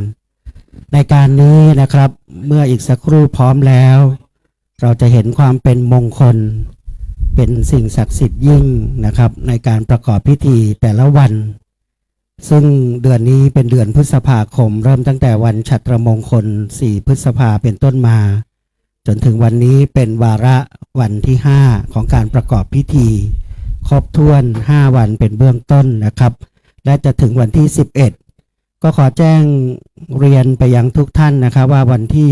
10ช่วงค่ำจะเป็นงานประเพณีเตี่ยวขึ้นดอยเริ่มตั้งแต่บริเวณหน้ามหาวิทยาลัยเชียงใหม่เป็นจุดรวมพลนะครับแล้วก็ที่บริเวณลานคูบาในค่ำคืนของ14ค่ำเดือน6นะครับเพ็ญ14ค่ำเดือน6และในปีนี้พระเดชพระคุณหลวงพ่อกำหนดถวายน้ำสงฆ์พระราชทานในเวลา 16:30 นาทีของวันวิสาขะซึ่งทุกท่านส่วนราชการได้รับหนังสือแจ้งเรียนเชิญในการประกอบพิธีสดับตรับฟังพระธรรมเทศนาเวียนเทียนในวันวิสาขบูชาแล้วที่ดอยสุเทพจะต่อเนื่องเลยนะครับเมื่อถวายน้ำสงฆ์เรียบร้อยแล้วก็จะเป็นการแสดงพระธรรมเทศนาเวียนเทียนเพราะตามที่แจ้งกำหนดการไว้ 17 นาฬิกาโดยประมาณก็จะต่อเนื่องนี่คือเมตตาหลวงพ่อได้กำหนดเวลาไว้เป็นเบื้องต้นลำดับนี้จะเป็นการน้อมถวายบูชากันพระพุทธและบูชาพระคุณแห่งพระครูบาเจ้าศรีวิชัยและถวายพระมหาเถระที่อยู่ฝั่งซ้ายมือของกระผมนะครับและท่านประธานในพิธีจะได้ถวายที่ประธานสงฆ์ที่อาจสงฆ์ลำดับแรกนี้ขอเรียนเชิญท่านชัชวาลปัญญาครับรองผู้ว่าราชการจังหวัดปฏิบัติหน้าที่แทนผู้ว่าราชการจังหวัดเชียงใหม่ประธานในพิธีได้น้อมถวายกันพระพุทธและน้อมถวายแด่พระครูบาเจ้าศรีวิชัยและถวายที่ครูบาจันทรังสีพระครูประภัตรจันทรังสีวัดกู่เต้าและพระครูศรีสิทธิพิมลวัดศรีบุญเหลืองอำเภอฝางจังหวัดเชียงใหม่ครับ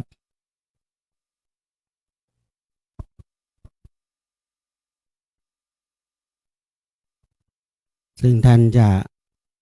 น้อมยกประเคนนะครับโดยนำแตะไว้ที่ข้างโต๊ะหมู่บูชาเป็นธรรมเนียมปฏิบัตินะครับบูชากันพระพุทธ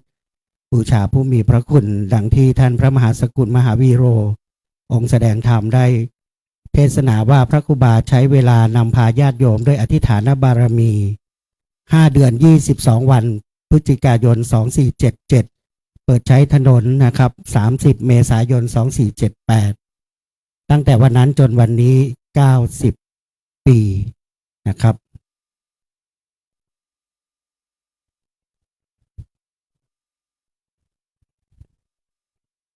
และขออนุญาตดังนี้ครับเมื่อท่านประธานในพิธีน้อมประเคนณด้านข้างฝั่งนี้แล้วท่านจะไปประจำยังอาจสงฆ์ด้านหน้านะครับและจะขอเรียนเชิญท่านที่มีรายนามดังต่อไปนี้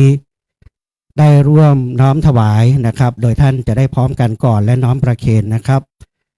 ท่านแรกท่านชัชวาลปัญญารองผู้ว่าการจังหวัดเชียงใหม่ประธานในพิธีท่านที่2ขอเรียนเชิญท่านเจริญพิมพ์ขานครับท่านเกษตรจังหวัดเชียงใหม่ท่านที่4ขอเรียนเชิญท่านที่3นะครับขอเรียนเชิญท่านดำรงชัยโยครับท่านปฏิรูปที่ดินจังหวัดเชียงใหม่ท่านที่4ขอเรียนเชิญท่านอนุสรณ์หอมขจรท่านปศุสัตว์จังหวัดเชียงใหม่ท่านที่5ขอเรียนเชิญท่านรุ่งรัตน์มณีโชติจัดหางานจังหวัดเชียงใหม่ท่านที่6ขอเรียนเชิญท่านสุวรรณสวัสดิ์มูลสวัสดิการและคุ้มครองแรงงานจังหวัดเชียงใหม่ท่านที่7ขอเรียนเชิญท่านจักรินทร์ศิรินทรภูมิท่านนายอำเภอหางดงท่านที่8ขอเรียนเชิญ ท่านกิติพัฒน์กวังท่านนายอำเภอสันทราย ท่านที่ 9 ขอเรียนเชิญท่านสุพนิมิตรเชียงแรงนักวิชาการประมงผู้แทนท่านประมงจังหวัดเชียงใหม่และลำดับที่ 10 ขอเรียนเชิญทั้งสองท่านนะครับท่านผอ.สำนักงานพระพุทธศาสนาจังหวัดเชียงใหม่ผอ.อารีพันจันทร์และท่านหัวหน้าสำนักงานหนังสือเดินทางจังหวัดเชียงใหม่ครับท่านรณพัฒน์กับปิฏฐภัยครับขอเรียนเชิญครับ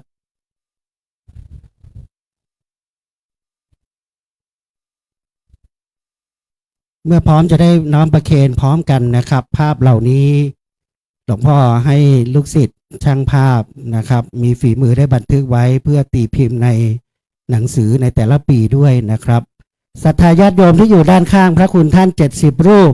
มีวายาวัจกรวัดเป็นต้นนะครับน้อมประเคนที่อาจสงฆ์ฝั่งซ้ายได้เลยนะครับ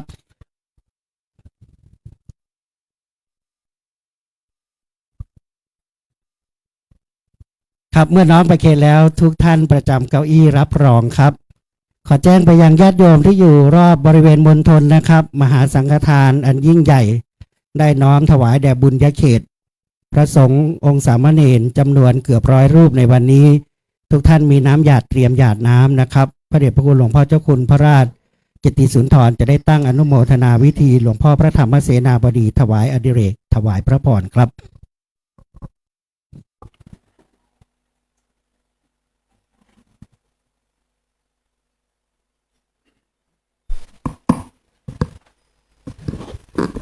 ยะถา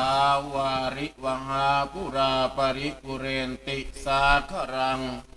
เอวะเมวะอิโตทินังเปตานังอุปกัปปติ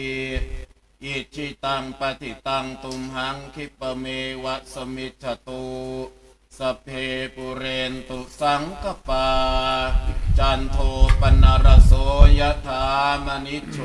ติระโสยะถาสัพพิติโย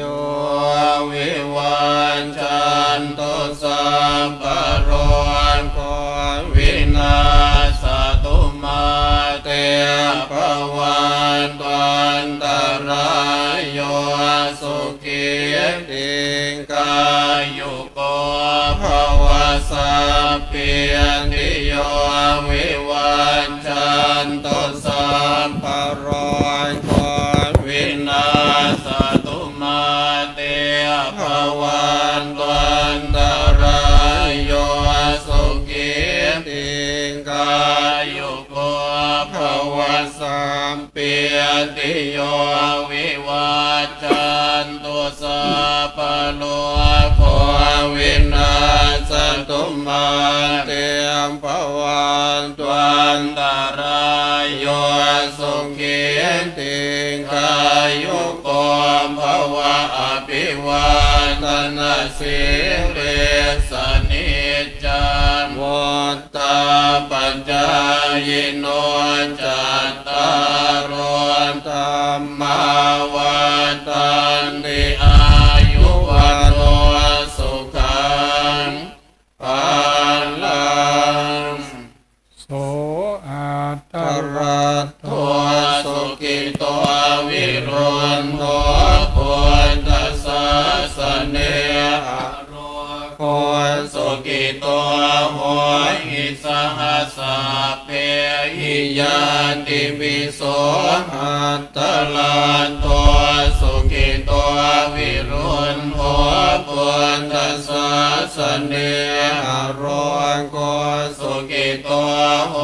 หิสหัสสะเพหิยันติวิโสหัตตลันโตสุขิโตวิรุณโตปุตตะสะสะเนอะโรโคสุขิโตโหหิสหัสสะเพหิยันติวิอติเลกะวะสสตังชีวตุอติเลกะวะสสตังชีวตุอติเลกะวะสสตังชีวตุทีคายุโกโหตุอโรโกโหตุทีคายุโกโหตุอโรโกโหตุสุขิโตโหตุ ปรเมนทรมหาราชาสิทธิกิจจังสิทธิกัมมังสิทธิลาโภชโยนิจังปรเมนทรมหาราชวรสะภวตุสัพพทาขอถวายพระพร ภวตุสัพพมังคลังรักขันตุสัมปันติวัตตาสัพพะพุทธานุภาเวนัสสตาส่วนเพียงภวันตุเต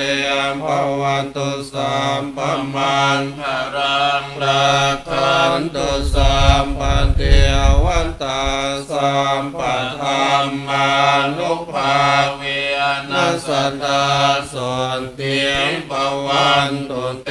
มภวันตุสัมปมังคลังรักขันตุสัมปันติวันตา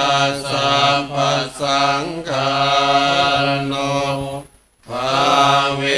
นัสสตาส่วนเพียงภวันตุเต สาธุครับในลำดับท้ายพิธีที่เป็นทางการนี้นะครับ ขอเรียนเชิญท่านประธานในพิธีกราบพระรัตนตรัยเบื้องหน้าโต๊ะหมู่บูชา ถวายความเคารพพระบรมฉายาลักษณ์พระบาทสมเด็จพระเจ้าอยู่หัว ขอเรียนเชิญครับเรียนเชิญทุกท่านโปรดยืนขึ้นครับ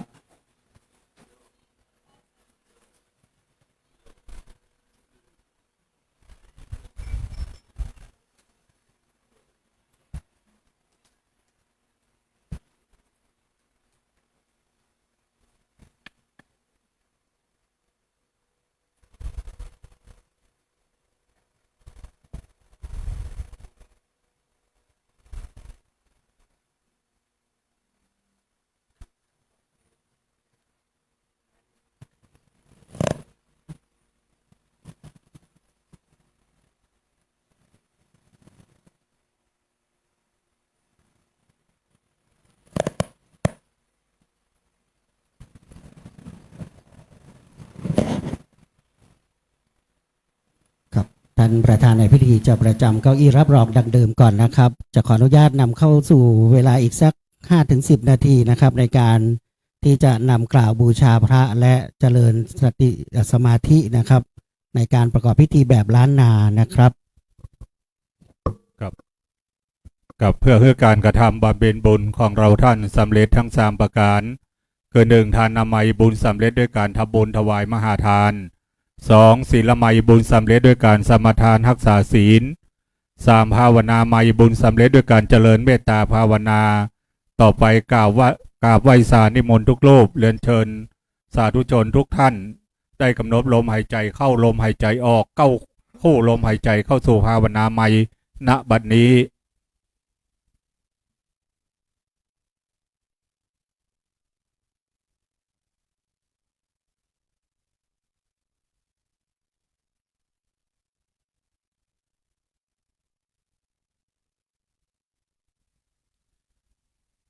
กับพอควรสวดแผ่เมตตาสบับเมืองเหนือล้านนาพร้อมกันนะครับ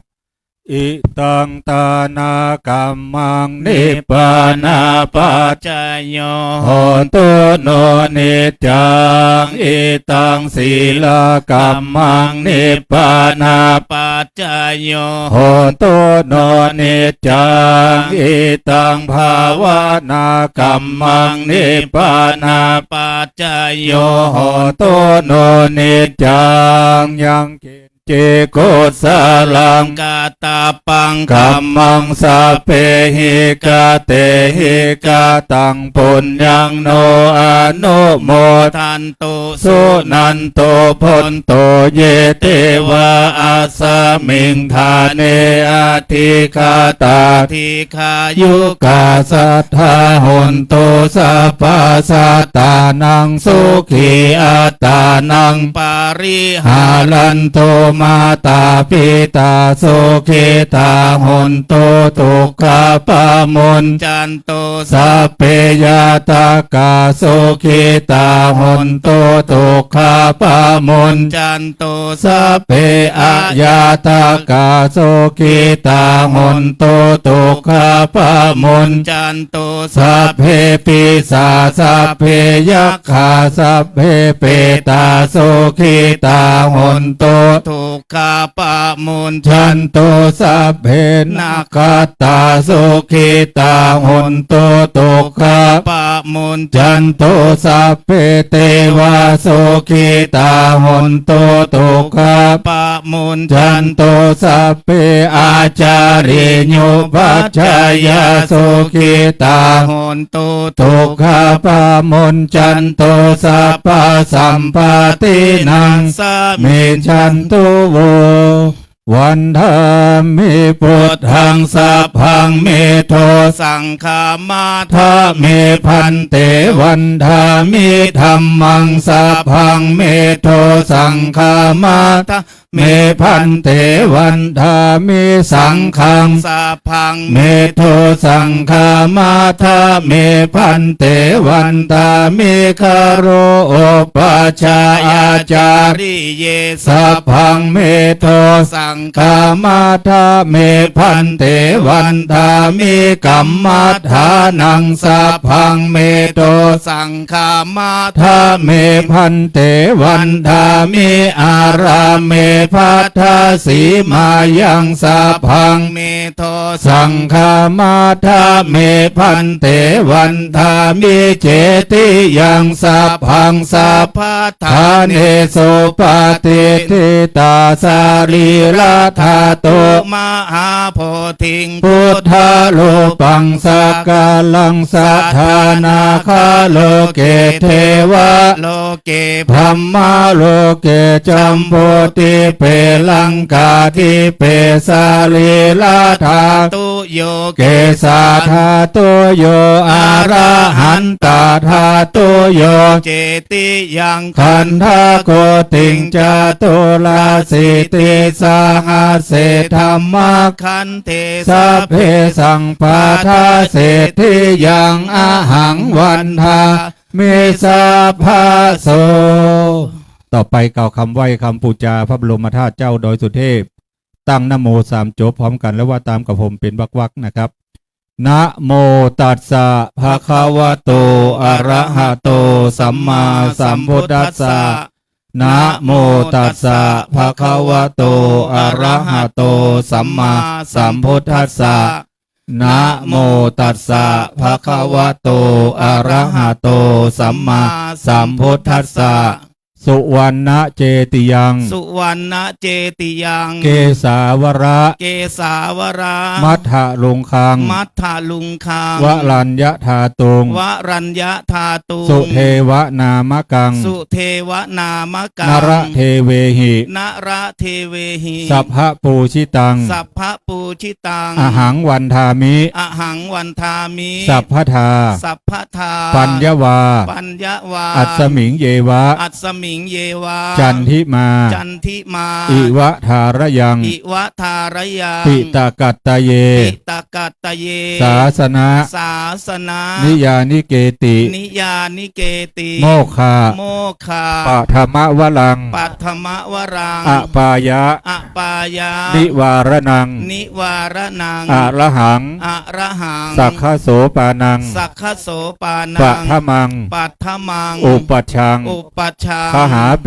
ตวาขหาเปตวาปัตตจีวรังปัตตจีวรังยังชาตังยังชาตังสังฆมัชเชสังฆมัชเชปุจฉาปุจฉาสวาหะสวาหะกราบหนึ่งกราบสองกราบสามวันตาน้อยในเมตตาปารมีธรรมกรรมฐานพระมหาเถรานุเถระอันมีพระเดชพระคุณหลวงพ่อพระธรรมเสนาบดีเป็นต้นเป็นประธานสงฆ์พร้อมกันณบัดนี้ วันทา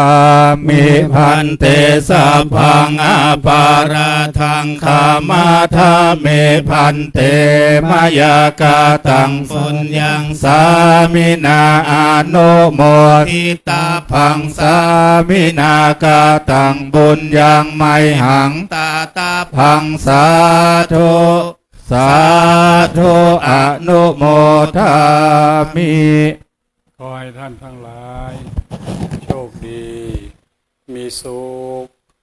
มีอายุมั่นขวัญยืน ปราศจากโรคภัยไข้เจ็บ นึกคิดสิ่งใดขอให้สำเร็จสมใจปรารถนา จงทุกประการ จัตตารโอธรรมาวัฏันติ อายุวันโนสุขังพระลัง สาธุครับลำดับนี้พนักงานเจ้าหน้าที่จะนำดอกบัวให้กับทุกท่านนะครับ และขอกราบนิมนต์พระเดชพระคุณหลวงพ่อ และพระสงฆ์พิธีได้นำหัวหน้าส่วนราชการนำท่านรองผู้ว่าการจังหวัดประธานในพิธี เวียนประทักษิณ3 รอบ เนื่องจากฝนโปรยปลายมาสักครู่ เวลาเดินขอเมตตาทุกท่านได้ระมัดระวังด้วยนะขอรับ โดยเฉพาะท่านที่ใส่ถุงเท้า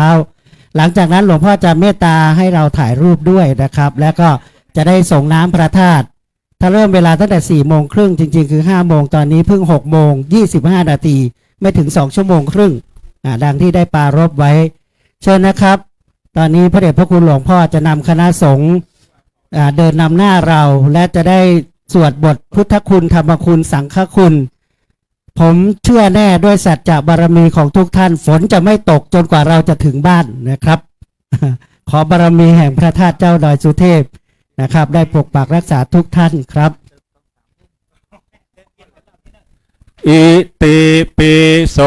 ภะคะวะอะระหังสัมมาสัมพุทโธ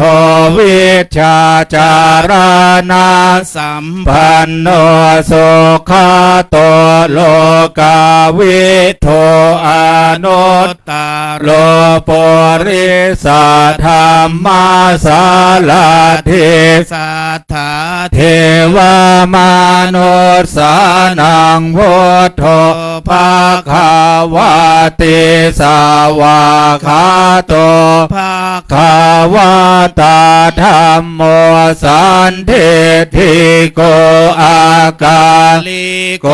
เอหิปัสสิโกโอปานายิโกปัจจันตังเวทิตาโพวินโยเฮติโสปาติปันโนภะคะวะโตสาวกสังโฆโอโชปาติปันโนภะคะวะโตสาวกสังโฆยายาปาติปันโนภะคะวะโตสาวกสังโฆสามิจิปาติปันโนภะคะวะโตสาวกสังโฆยะติทังจัตตาลิปุริสายโยคาเนอัตถาปุริสาปุคาลาเอสาภะคะวะโตสาวกสังโฆอาโหเนยโยปาโหเนยโยทากิเนยโยอัญชาลิกาลานิโยอนุตตรังบุญญาเขตังโลกัสสาติอิติปิโสภะคะวะอะระหังสัมมาสัมพุทโธวิชชาจารณะสัมปันโนสุขโตโลกาวิโทอนุตตรปุริสธรรมาสาลาธิสัทธาเทวามนุษย์สานังพุทโธภะคะวะติ สาวาคาโตภาคาวาตาธัมโมสันทิทิโกอากาลิโกเอหิปัสสิโกโอปานายิโกปัจจตังเวทิตาโพวินโยเหติโสปาติปันโนภาคาวะโตสาวกสังโฆโอโชปาติปันโนภาคาวะโตสาวกสังโฆยายาปาติปันโนภาคาวะโตสาวกสังโฆสามิจิปาติปันโนภาคาวะโตสาวกสังโฆญาติทังจัตตาริปุริสายโยคาเนอัตถาปุริสาโภคาลาเอสาภาคาวะโตสาวกสังโฆอาโหเนยโยปาโหเนยโยทาเกเนยโยอัญชาลิกาลานิโยอนุตตรังบุญเทตังโลกัสสาติสาวาคาโตภาคาวะตาธัมโมสันทิติโกอากาลิโกเอหิปัสสิโกโอปานายิโกปัจจตังเวทิตาโพวินโย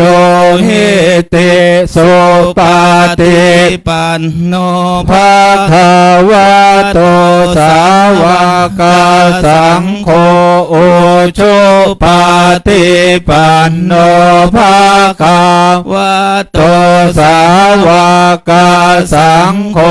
ยายาปาติปันโน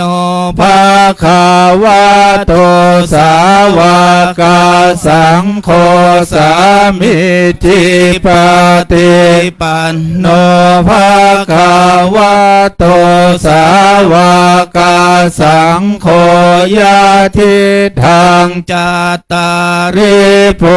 ริสายโยคานิอัตถาปุ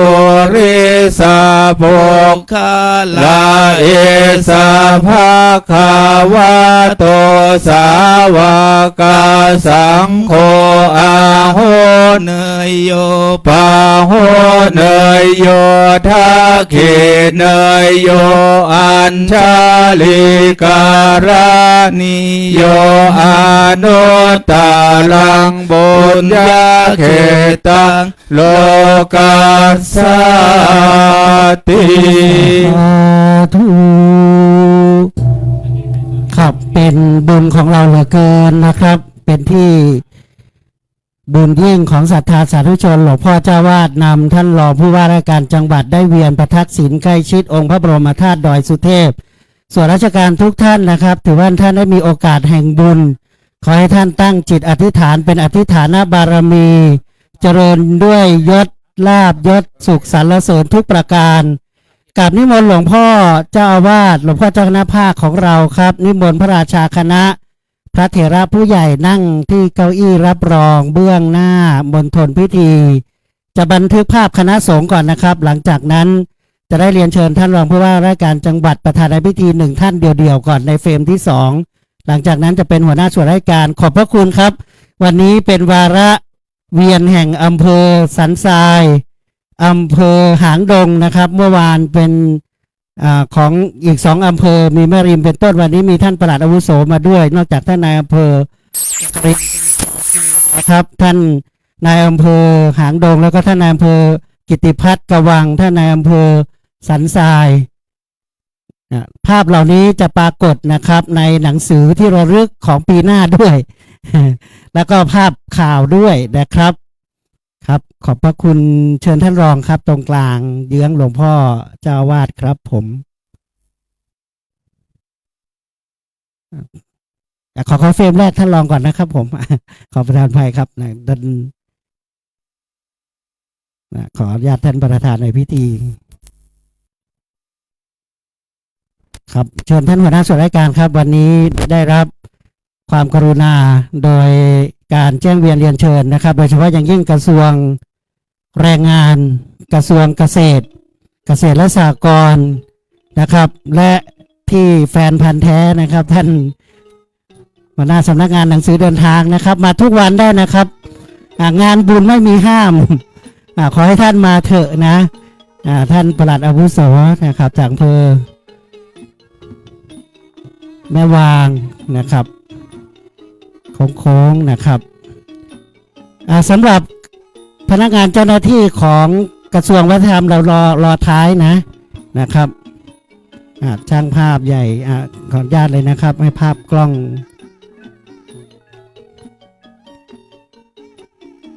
ซึ่งเป็นมงคลบุญของทุกท่านนะครับดังที่ผมมักจะประชาสัมพันธ์ว่าบางจังหวัดพระธาตุเจดีย์อันศักดิ์สิทธิ์หรือปูชนียสถานสำคัญก็หาได้ยากงานบุญประเพณีก็มีน้อยจังหวัดเราเป็นเมืองบุญจริงๆนะครับเราได้บุญโดยเฉพาะพี่น้องมาปฏิบัติราชการเชียงใหม่เราแต่ละอำเภอด้วยนะครับเรียบร้อยนะครับเชิญท่านรองนะครับหัวหน้าส่วนได้กราบหลวงพ่อและไปส่งน้ำได้เลยนะครับตักใส่หงเงินนะครับตักอธิษฐานคนละเล็กละน้อยไม่ต้องเต็มขันนะครับเดี๋ยวหงจะตัวโตเกิน นะครับนิดๆหน่อยๆเทเข้าในหงเงินนะครับเป็นเรียกว่าช่างฝีมือแบบล้านนา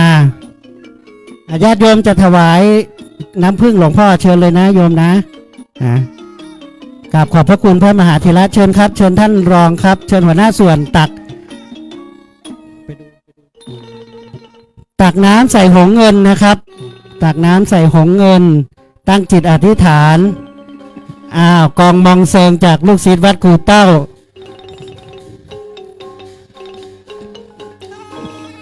ท่านตั้งจิตอธิษฐานไม่ต้องตักเยอะนะครับจะได้ไปด้วยกันในหงตัวนี้นะครับค่อยๆใส่ตั้งจิตอธิษฐานในน้ำสงฆ์พระทานจะมีในวันที่11เวลา 16:30 นาทีนะครับวันวิสาขบูชานะครับผม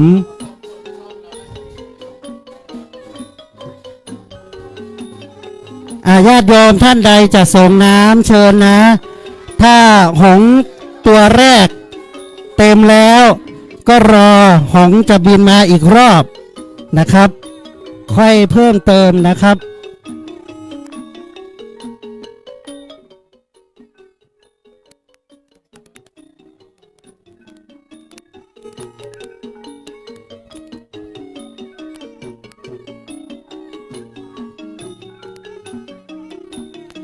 ญาติโยมที่มาเวียนเทียนเชิญแล้วนะครับบุญประเพณีที่สำคัญนะครับ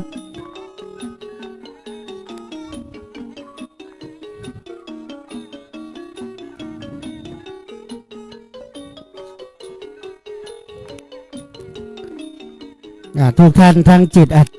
นะครับตั้งจิตอธิษฐานเป็นบุญเป็นกุศลส่วนท่านใดจะร่วมทำบุญจะนำปัจจัยหย่อนในตู้ต่างๆก็เรียนเชิญเลยนะครับร่วมบุญด้วยกันนะครับ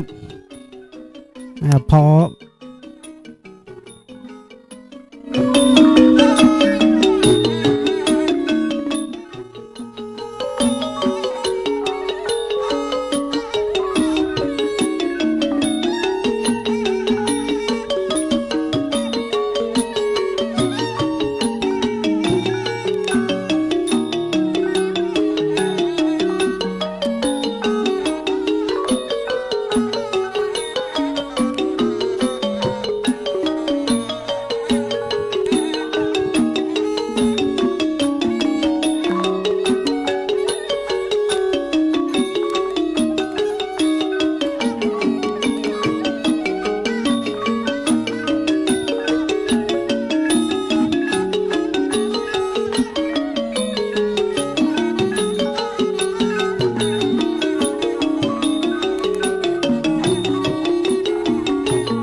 ถ้า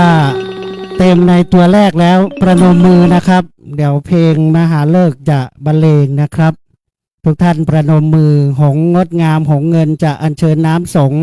น้อมถวายเป็นพุทธบูชาครับ สัปดาห์วิสาขบูชา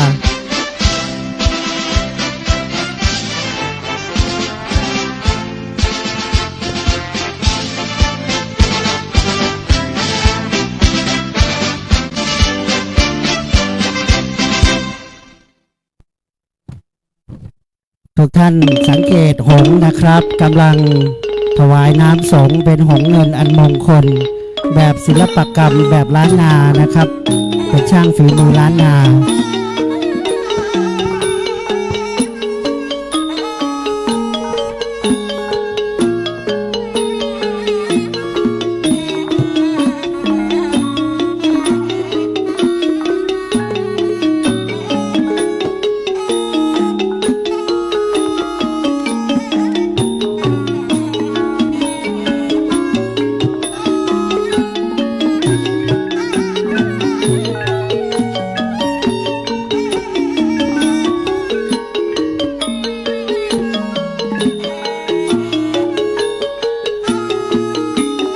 ครับทุกท่านสาธุดังๆนะครับในชุดแรกสา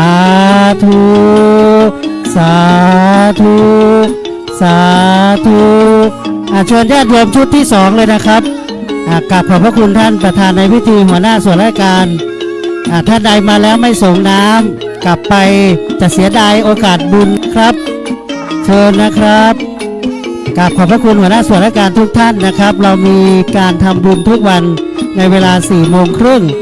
ขอทุกท่านมาช่วง 4 โมงนะครับจนถึงวันที่ 11 ขอรับเพราะฉะนั้นขออนุญาตประชาสัมพันธ์นำเรียนทุกคนทุกท่านนะครับเรียนเชิญนะครับกราบขอบพระคุณคณะสงฆ์ในนามพระเดชพระคุณหลวงพ่อพระธรรมเสนาบดีเจ้าวาดวัดพระธาตุดอยสุเทพราชวรวิหารเจ้าคณะภาค 7พระสงฆ์เถรานุเถระวยาวัจกรของวัดพระธาตุดอยสุเทพอนุโมทนาบุญสำหรับทุกคนทุกท่านนะครับขอทุกท่านเดินทางโดยสวัสดิมงคลเรียนเชิญทุกท่านมาร่วมบุญกันในวันต่อๆไปครับขออนุโมทนาและขอบพระคุณครับ